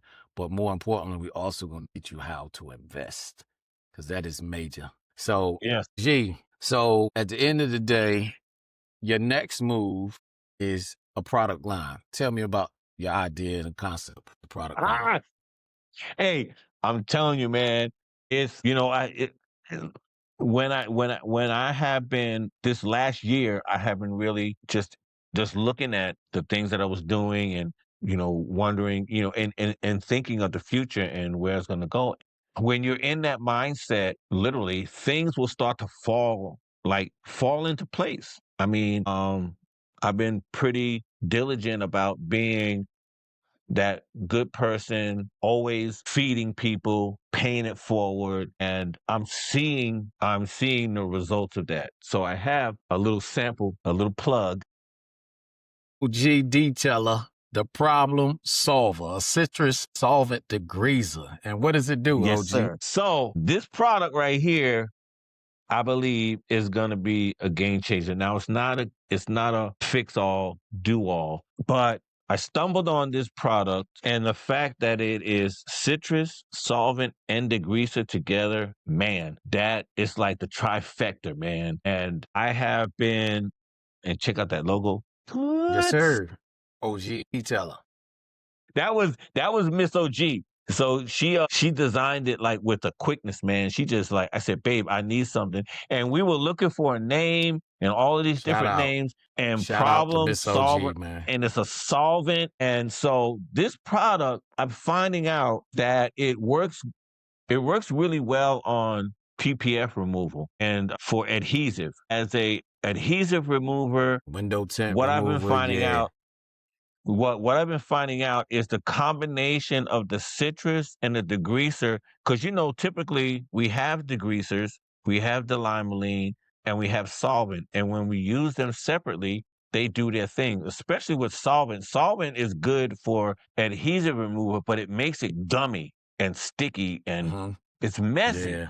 Well, when you have the degreaser and the citrus, it turns it kind of soupy. Yeah, And you so just it doesn't end up smearing across the glass. it doesn't Yeah. it doesn't smear it, and it breaks it down in a way, and it's safe for paint. So it'll break it down to where it'll just take it off instead of getting sticky and gummy. It's also safe for paint. It works on tar. I've been beta testing it like on wheels and things like that. The one thing that it will destroy is trim. It'll destroy the trim. It'll just white it out, just like almost like as soon as you wipe it, it'll just so so I've been trying to so my friend Chuck Mason, he's another old school OG man out here in Cali. Matter of fact, he was the one that I was sharing that about the black detailers of LA. He goes, Okay, he's yeah. been detailing like since 75, bro. I think he started Yeah. detailing when he was like 15 years old because he's around Yeah, I my age. seen that little mini documentary they had for it. Yeah. So I had gave him some because I was just like, hey, try it, whatever. And I'm gonna try to get that video from him. But he posted a video and he was like, hey, I got this stuff from OG and I don't know what it is. I think it might be some like glycerin or something. He was like saying that. And so he was trying it on some plasti dip and he was spraying it on the plasti dip and the plasti dip was melting from this stuff. And he just wiped it and it came off. So he called me That's about definitely 3 a hours plug. later after he had got home. He said, OG, he's like, I don't know what this stuff is that you gave me. He said, but you need to see about getting it private label. And I was like, and I never even those things like, whatever, didn't think about like private labeling it, because, we have so many chemicals, right? But then I started looking at it and said, wait a minute, we don't have solvent citrus degreaser combination that I know of. I mean, it might be out there, but hey, what do I got to lose? Right. And I want to ride on the whole, if OG is using it, and that's why I've been using that tagline too. What's OG using? And I've been starting that tagline because it's going to be Start like showing what you with the using. following. And it's like, oh, if OG is like promoting it or using it, and that's another part of too, like what I've built. And that's why I want to stay in the Agape Pro family, Ace Price family. Shout out Jace OG, Price, my dog. I want that to build to the point because it's gotten so lost with the PNS and all of these, and all of these guys, and Stinger, and all of these big guys that are making these things, but it's the small guy. Like I remember the first time when I got with Jace and heard his story, and I was like, bro, I was like, people need to hear this, man. It's like you made this product just for you, and you know what I'm saying? And that's where I want, and that's why I believe too that I've been separated for so long, because now when we grow and we grow my brand, we want to be able to step to them, and then when they say like, well, we need a NDA and all that's like, bro, it's like, nah, no, or non-compete. It's like, bro, are you kidding me? No, you're gonna rock with us because I'm putting whatever ambassador, whatever you want to say, but this is not gonna be the only product that I'm gonna rock or I'm gonna support. And I feel that I have that I have that clout to say that. I don't care who it, if they're not with it, then we just don't rock with them. But you know what I'm saying? And they won't have access to what we have access to. You know what I'm saying? Yeah. But I think that and I feel that that we need to support and that's always been my thing. Even when I first got in touch with Jace, I was like, yo, last cut. And to this day, even on my table, I got Agape Pro, I got Jace, I got the special Jace, I got whatever, Hydrosilex, whatever it is. And I need to be able to rock it. And the last cut, the slogan. You gave the last cut, Jace Price. You gave it the slogan. You don't even remember, do you? You said that. You said it natural. And cuts like a knife. Yes, sir. That's from the OG, and that's real. Right there. And that's the thing is that's real because that's what it does, bro. It is the perfect description. That's what it does, and it's real. And that's what I love. That's what I love about it. And that's the thing too that separates us from these other things. And if you think about it, it's like, because people was like, well, why would you come up with like products and this and that? But we can say, no, but this is exclusive. This is like, they used to call it boutique, right? Boutique products and things like, man, dude, if it's coming from me, if it's coming from Jeff, if it's coming from Jace, it's coming from this person, that person, you can guarantee that the shit's going to be live. You know what I'm saying? Because we're not just going to put our name on anything. And it's so funny that my wife with this product, she came back to me about a week later because I don't want to have, there's so many products out there. I don't want to have a whole bunch of products. She says, babe. I said, what? She says, you're the problem solver. I was like, huh? She said, you're the problem solver. All those years, you got those little niches. Because she used to make fun of me, Jeff, when I used to have all this stuff and I'd be buying stuff and stuff be coming in and stuff is everywhere in the shop. It's like, why you got all this and why you got all that? And one time she saw me ask for a product. I said, babe, did you see that product? I was looking for this and this and this because I think it might work on this certain thing. And when I found that product and made it work and did she says, She says, I ain't never gonna tell you nothing. When I order stuff and try it and sit up on the shelf, because some of the stuff don't work, so it sits up on the shelf. You know what I'm saying? But there's sometimes there's that product, and it's like, man, I think that's what that thing is, and man, it's gonna work for that. But she said, you're the problem solver. She said, I was like, well, I could make, and my thought was to make I don't need to make a lot of products, but I need to really research it and find out my little niches, or research the industry and find those things that guys have issues with. And this is one, is with the PPF and the adhesive and all of that. And not only that, this product can be used in the house. So actually it's a household product. So it's like when you gonna be ready to sell the product? I'm ready. I want to launch it maybe by the end of this month. So I just need to come up with some paper. It's not a lot, but the beauty of it is that the company that makes this product, when I contacted them, they say, okay, we have a couple of things you need to do. One, You need to get your own 800 number when you put your own label on it. And then you need to have a resale license. And then there's a minimum requirement for what you buy. Yeah. And they said, that's it. I'm going like, that's it? And they said, yeah. And he says, if you don't have a label, we will make you a label.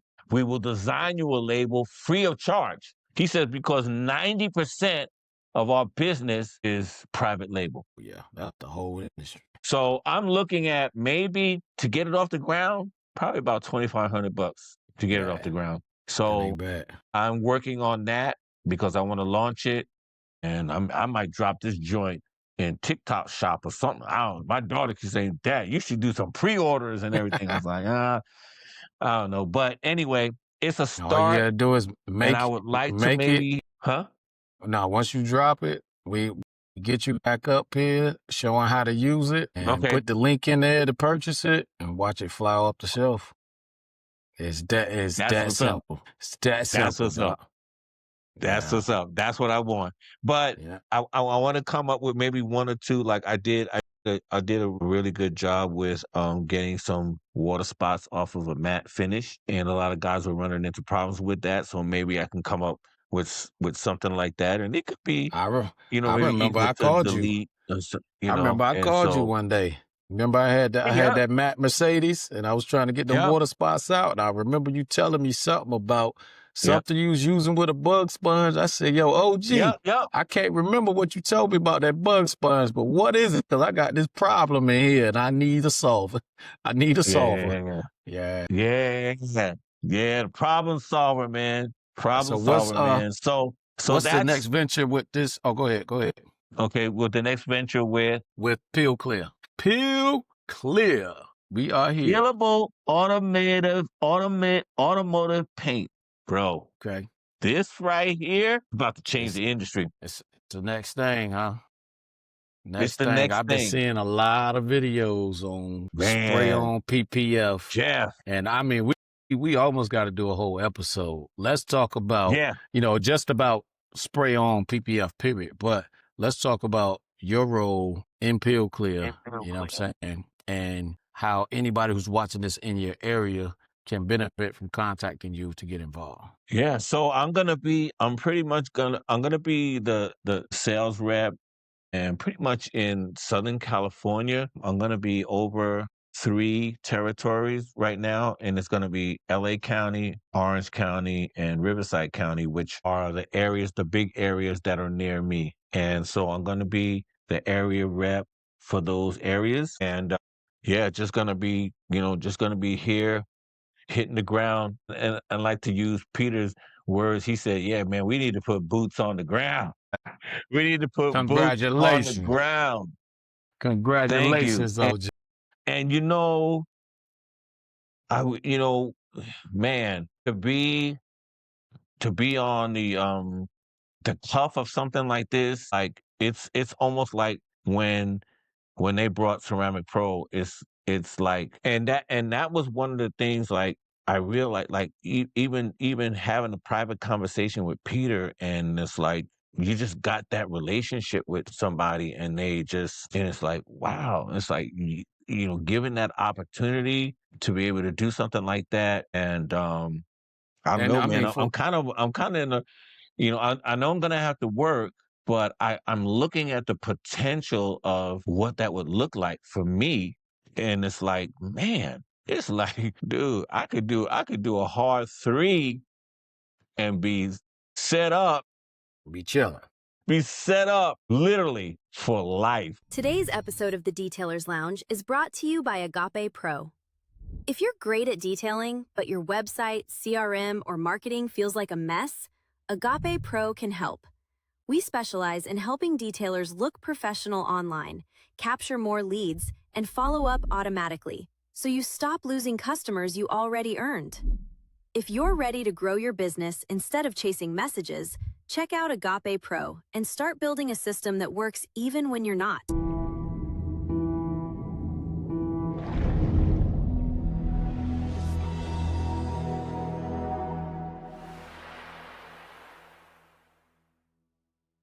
Hey, look, for life. For those who don't know, just to make sure we clarify, what is Peel Clear? Huh? I said, for those that don't know, there's maybe some listening, we kind of breezed over what exactly it is. Some people don't even know what the word PPF is. So, let them know what Peel Clear is. Okay. So Peel Clear is a sprayable paint protection film. It's basically a paint protection film. Now, the PPF part of it is actually the base coat is the PPF. They've made it and they've developed it to where you can, and it's a waterborne product, which is good. So it can be done anywhere. There's the VOC regulations and everything, like in California and all that, is out the door with this product. It's phenomenal. So basically, you can take a car and spray 4 coats of the base coat of this product, and you have a fully wrapped PPF car. You have the option of gloss, satin, or matte on the base coat. So the base coat is the PPF, and it's the peelable part of the product. Now, they develop some kind of product to where the adhesive, it's like, I don't know what it's made of, but it peels off. It doesn't have any of the residue or any of the adhesive that they use on PPF, but it won't peel off your car. And it's because it's sprayed on. And then you can, after the 4 coats, if you want paint, you can actually use OEM paint on top of the base coat. And then you can put clear, so you can put base coat, paint coat, and clear coat, just like you're regular painting a car, but it's peelable and you can sand it and polish it once it's cured. Do they know the mills are customizable? The more layers, the thicker the coating. So if you want like the 4 mils, like the 4 layers, it's something like 6 or 7 mils with 4 layers. And then if you want to go higher, you can go higher. It's all customizable. The more layers, the thicker the coating. And one of the really, really, really, really, really, really crucial parts to this product is the masking. So as they venture out, and I'm digging into this thing, like, dude, I'm pulling up every little thing. I want to know, because I don't know where this is going to lead for me. I don't know where it might lead, but I know that because of my background, I want to find out every scientific thing about this thing. So then when I go to my customers, I'm going to be that one. You'll be going like, oh yeah, you got to do this. You got to do this. It's reacting like this. It's reacting like that. Because I could easily probably just like, oh yeah, just call the company and this, and because basically how you, what they do is when you first want to find out about it, you can inquire about it, and then they send you what they call a sample kit. The sample kit has enough in there for you to do a hood, okay? But you got to be in a spray booth. So and when he was explaining this to me, he says, Claude, he said, you don't have to do no installs or nothing. They just get set up with the sample kit. They spray it, whatever, and it's, oh yeah, we like this. Okay, well, the next step is the certification kit. Now the certification kit is about 2 G's, but it's enough to paint a whole car, and you get to pick any color that you want. So you get this kit. Once they figured it out, then it's like, you sign on the dotted line, boom.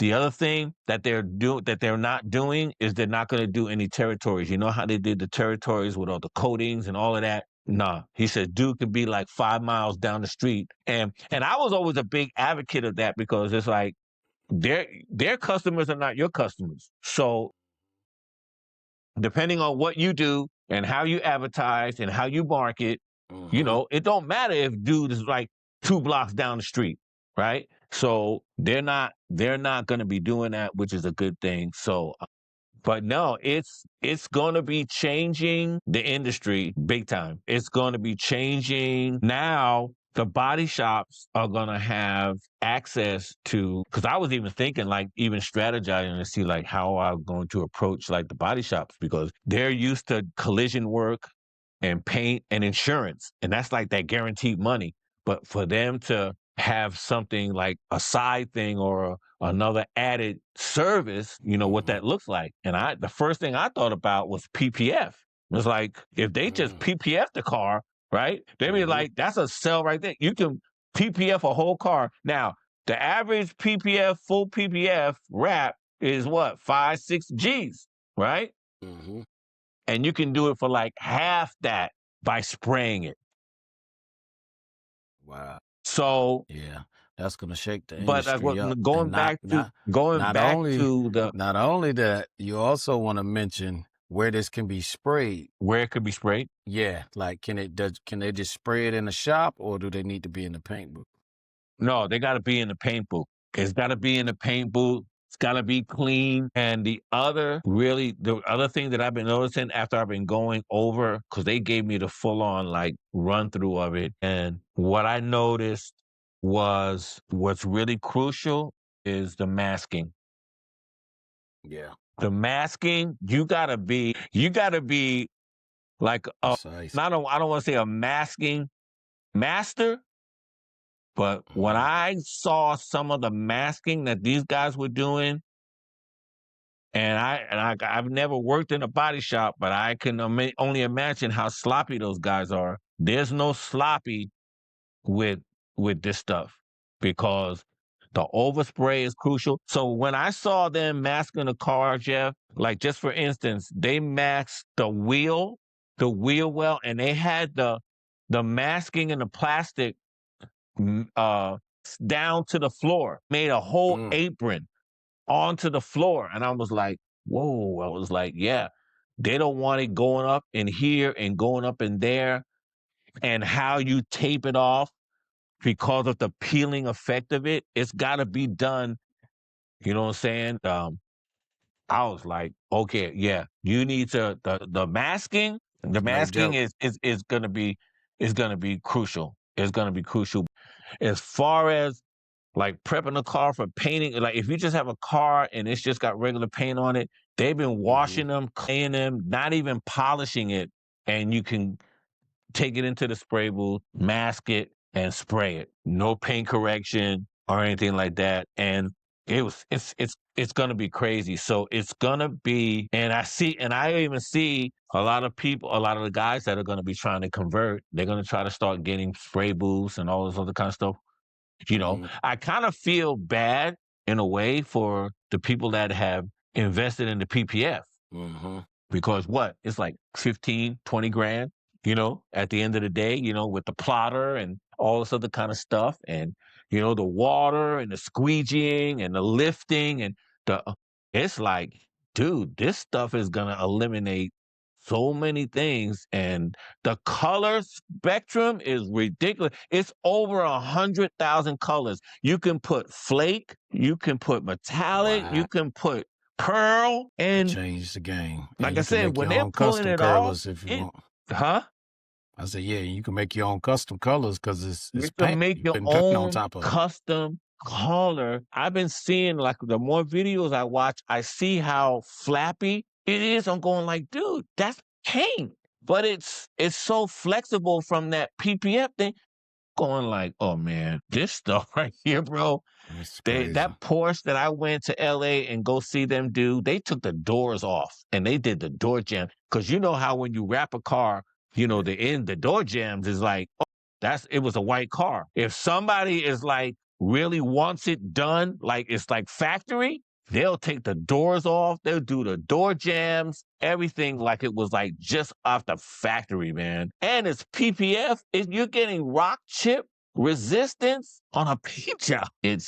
I'm telling you, Jeff. Yeah, it's crazy. Yeah, and like I said, I'm glad to be, be just being on the ground floor.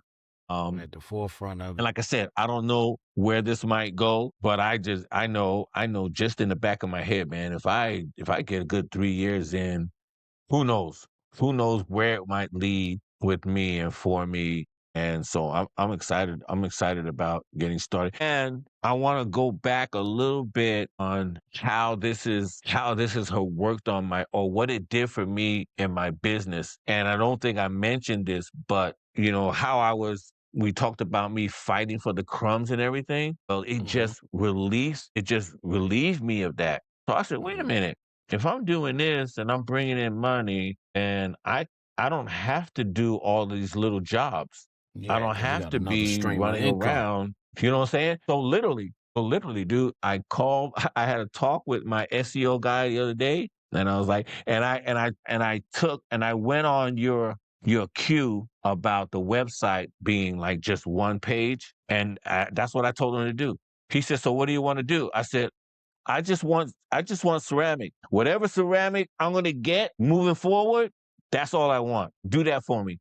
And he says, "You thinking about like just shutting it down all the way?" And I said, "I'll let you know when I get to that point. But yeah, I'm gonna be shutting it down, especially with what with what you have granted me with. It's like there won't be really a necessity for that. But he helped me out, and so I'm going to give him the benefit of the doubt. But I told him right away. I said, "Shut it down, shut it down." It's like I'm shutting it down, and it's giving me the opportunity to figure out. I want to make space for Peel Clear, and then in my mind, I'm thinking like, okay, I'm just gonna just phase it out. But who knows if it's kind of going? Who knows? But I have an option. I have option to say, "Oh yeah, we're gonna keep this going for a little while. It's Yeah, cooking you right just now." drive the price up. You know what I'm saying? As it pays out, you drive the price up. That's it. That's it. Price yourself, price Too, yourself right out the market. and also too, I want to get, and that's why I love like being with you and talking to you and tapping into you, because I want to, when I do decide to like just like cut it off, it's like I need to be able to sell that thing to somebody. Like even if it's just my book of business, you know what I'm saying? It's like, okay, I want to be in position to say, hey, take this over for me, whatever the case may be. But I want to have that. I just don't want to just like shut it down, because that would Yeah, be a waste. But yeah, it'd I be a know I waste. need to position that to say, well, who Built. knows? We might start doing some stuff, and we might still need this building. So I was like, Hmm. okay, well, we're doing some other things in here, Oh yeah, and yeah. so, You got a few but more yeah, years for you out of there. being able to pivot and being able to like, and it's so funny because I even with the little jobs that I've been going to here and there, there's a bunch of guys, all those young guys and stuff that are hungry, like they're trying to pay bills and stuff. I was like, can you go over there and wash those cars for? These are my VIP, some of my VIP clients. And I don't have to take any money from them. I don't really need anything, because they're taking care of my clients, because they still coming to me for ceramic, for PPF, whatever. They're just like washing the cars. It's so funny because, man, this must have been about 6 months ago. One of my really good clients, they called me up. They said, "Oh, the guy, he's not doing a good job," and none of that. And I was like, "Oh man." So I said, "Okay, I'll come and start, taking care of the cars." And Jeff, after about 4 or 5 times of going out there, now these people got anywhere, it's the whole family, anywhere from 4 to 5 cars, Tahoes, Teslas, Audi, they're all black. Man, I be out there, man, 5, 6 hours. And I'm going like Mm-mm. doing maintenance. I'm going like, I'm away from the shop, and I'm going like, Hmm. this is a young man's game, man. This is like, and Yeah. then I finally started calling some of these guys that are coming to the 3D and all that. I have really good Hmm. relationships with them. I said, man, I said, can you Let them take care have of it. this client for me? It's like, and that's what I've been doing. And even to the point, like sometimes I would meet them there and introduce them and it's like, yeah, man, just no, boom, Make good. sure it's a good And transition. man, because I was like, bro, I was like, no, because I still want them to get, I still want them to come back, and I still want them to get good service. So that's been working kind of good for me. And people was like, oh, you're getting a percentage, and all. I said, are you kidding me? It's like, why would I do that? You know what I'm saying? Why would I do that? Yeah, why would I do that? It's like, no, I'm not going to do that. Just, a matter of fact, some of them, I haven't transitioned them yet, but right now they're doing the work for me, and then they pay me, and then I pay them. But it's just transition of money. It's like I just give them whatever it is, whatever the bill was, you know what I'm saying? But Yeah. eventually, I'm just gonna like, hey man, just just gonna turn Knock them it over out. as long as I know you're doing a good job. Just turn them over to me. It's like, it's in the scheme of things, it's like it's pennies. It's pennies on a dollar when it comes to my time. That type of stuff. And Mm-hmm. so, Yeah. but yeah, Well, free me up. we It freed me up. But yeah, man, I was like, whoa, I don't have to chase this kind of thing anymore, man. yeah. It's a good feeling. It's a good Yeah, it's a feeling, but relief. it was like, Relief. wow. It's like, okay, yeah. I'm kind of I'm going in the right direction with everything, and we keeping God in it all the way, and but Question. no, it's Already know it's Agape Pro. And that's a perfect segue, okay, right into, it's Agape Pro, man. we at, It's yeah, Agape 2 hours Pro. in right now. We've been up here just kicking it, man. This is the Yeah. lounge. This is how we do. We just getting it, Yeah. And I ain't even tired. I'm ready to go some more. But for the length of the video, let's wrap it up. So my Yeah. final question Yeah. is, what are your words of wisdom, man, that you want to leave for people to know about OG and the path that they should be taking of what you see? Your perspective of what people should know. If they seen this video and this be the only words of wisdom that they heard, what is it that you would pass to fellow detailers, your peers, and the youngins, the rookies that's coming in? So I would say one of the things, and I mentioned it earlier too, about in this industry, you have to find your niche. They talk about niches in business all the time, but in this business, there's a niche within the niche. You need to find that out. And I wouldn't rely on social media, especially social media, and seeing what other people are doing. Find out how it works for you according to your situation, whether you have family or you don't have family, or your budget, whatever that looks like, you need to find that out. And I think that because this business has gotten very glorified, you need to really do your research, do your due diligence before you get in, before you just like, oh, I'm going to quit my job and just become a detailer. It's not that easy. We talked about it before. You got to be passionate for this industry. You got to be passionate for cars. And that's just the start of it. I mean, there's a lot of other stuff to it as far as the business aspect and all of these things, because a lot of people got into this. They had no business savvy at all. They was just like, okay, we're just going to jump in this and do it. No, there's too many educated people, certified people for you to just like say, I'm just going to grab a bucket and a sponge and a couple of things and just go at it and ruin somebody's $1,000 Mercedes. You don't want to do that. You really need to look at, but if you're passionate, it can be very, very rewarding, but you have to do your due diligence. And like I was saying, make it your own and be creative. And one of the things they used to say all the time in business, and I remember seeing this all the time, they would say, if you're ever interested in a business, go work for that business. If you want to be a detailer, go work at a detailer shop. Get you some Go work at a experience. car wash or whatever, but see if it is a fit. I had an incident, not an incident, but there's a gentleman that's in this business park, and he's become like, he did me bad.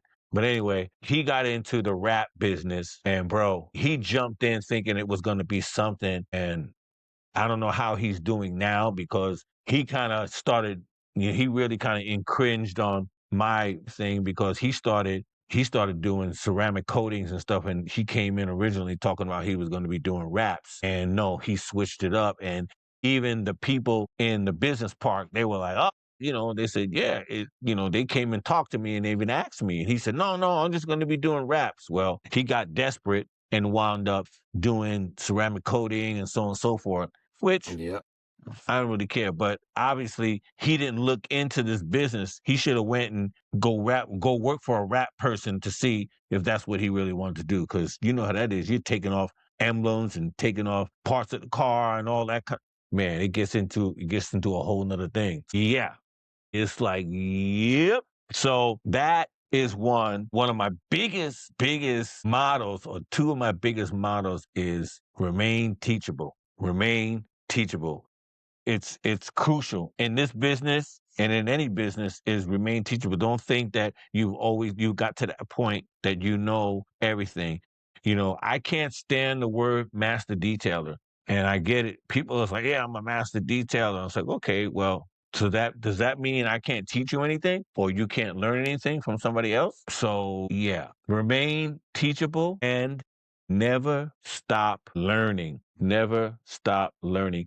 To this day, I still go to detail seminars. And when it could be an even little one. It could be a detail seminar. There's going to be a bunch of detailers there.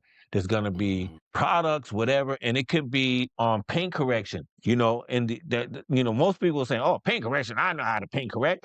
Why do I need to go there for? Well, you don't know, because you might pick up one little point, or you might see a shift in the industry that could help your business. But if you think that, well, I already know how to paint correct, why would I go there and spend money and do this and do that? I tell you, I go to places sometime and I roll up and there's people like Rennie Doyle and places, and I walk in the building and it was like, oh man, we got detail royalty here and yada, yada, yada. And I don't think that too much of it, but he'll say like, hey, when you get a break, you need to go talk to that guy. There's all these people in here you need to talk to. And then if they have me come up and I tell them, I said, look, I've been doing this for 30 plus years and I'm still coming out and seeing what's happening, because I want to be on top of my game all the time, no matter what it is. And I never want to get to that point that I think I know it all. And when you do that, that's like, that's like a leader stopping, not leading anymore. It's like when you get to that point that you think that you know it all. And I always, every time there's something happening and it's close to me or whatever, I go. And I don't care if it's something that I think I already know. It could be repairing leather seats or something. I don't know. But I'm going to go, and then I'm going to say, where did the product come from? Where did the thing come from? And it's just the that's the new culture. thing?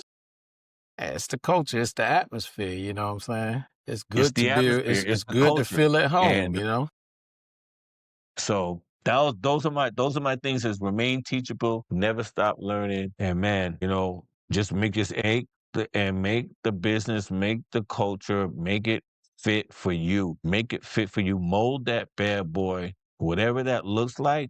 Take the time to figure that out, how you get it in your schedule, how you get it in your life when it comes to your family or whatever. I think that's so important, because sometimes it can be very stressful being an entrepreneur and you're trying to do all of this stuff, and sometimes you wind up working too hard, and you don't really need to, and so you need to really think it through. These young guys that are coming, I would say, like, talk to some people, talk to me, talk to Jeff, talk to some of the OGs, get some consulting done before you decide to like pull the trigger, because once you jump in, it's feast or famine, man. It's like you're either gonna try to like go forward, or you're gonna back up and you're gonna fall on your face, and you're gonna be out of some money, you're gonna be out of some time, and you don't want to do that, especially when you have people in the industry that have a lot of experience, and people like Jeff and myself,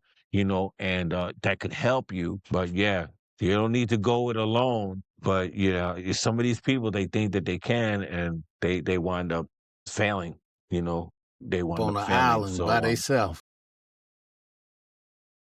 So there y'all that have it, would be man. Words of wisdom from the OG detailer. All right, the legend, the man himself, Dang, man. I like that That's my big OGZ, man. homie. I might have to get that on the shirt. I'm gonna be. Hey, that's the other thing too, man. I'm working on some merch. I have my hat on. I don't have my hat now. I got my Yeah, hat. That's the other thing. I got to work on some merch, man. You gotta get the OGZ going. I like the OGZ, man. I might have. Hey, I might have Cheesy. to rock that for next SEMA. Yeah, slang always keep moving. You know what I'm saying? That's it. That's And the it. OGZ is current with the current times and the names that Yes, they sir. making up nowadays. So, Yes, sir. OGZ. But there y'all have it, man. Words of wisdom from, one of my OGs, you know what I'm saying? That's my big homie right there. I always carry him as such. I never disrespect the OG at I all. appreciate it, When man. Wow. when he talks, I listen. You know what I'm saying? When he talks, I listen. So I hope y'all out there are listening. We appreciate anybody, especially who has listened to me and the OGZ sit up here for 2.5 hours, you know, and speak this knowledge. And we do it for y'all. You know what I'm saying? We're doing it for Yeah. y'all. You know, hopefully, you know, OG's story, you know, like trigger something in you, you understanding, you know, helps you, you know, gain some clarity for your next move. And for, you know, the other OGs that's out there, hopefully OG kicks some wisdom to you as well. It make you realize, you know, that it's time for you to figure out what's your next move. You know what I'm saying? You know, and reach out to us. Reach Yes. out to us, you know, reach out in the comment Yes, sir. sections. Holler at us, you know. We'll have, you know, stuff down in the description area so y'all can reach out and contact us, man. But welcome to the Detailers Lounge. This is season 5, the first episode of season 5. Quarter, baby. Yes. Fourth quarter. OG say we living life like it's fourth quarter, man. We ain't playing no game. Fourth quarter. We're about to put Man, them to sleep. We're about to put them to sleep. I am in Virginia Beach. You know, it's January. What is it, Doug? I don't even know. January the 6th now, because it's went to the next day. But it's January 6th. You know, I am in Virginia Beach. OG is in LA. You in Santa Fe, California, and Santa Fe Springs. Santa Fe Springs, California. Yeah, just outside of LA. I'm 3 hours ahead of OG. Yeah, I know, man. We on 2 separate It's coasts. like 1:30. It's 1:30 right now. Yeah. 1:39 a.m. You know, I stay up late all the time anyway. I'm always up brainstorming. I know. Yeah, but my point is just that doing that night move. we on each end of the United States right now, and we That's up here crazy. kicking it. You know, the love is always there. We still communicate. We talk on the phone all the time, text messages, all of the above. So that same love is extended to anybody out there, you know, that needs to reach out, you know, holler at us at any point in time. And welcome to the Detailers Lounge. Enjoy, okay? Y'all gonna see a lot of more of this, what you see. There's a lot more people. We got a lot more interviews already scheduled. And we're gonna have a lot of industry greats up here sharing their knowledge, you know, and they're doing it for y'all. So, you know, like, subscribe, leave comments. There it is. Tell us what you like. Tell us what you don't like. It all adds to the algorithm, so we welcome it. Okay? But that is it. Peace and blessings. Bless to y'all. OG, you got any last words? Hey, man, just like I said, to my detail family, keep shining. That we out of here. Peace.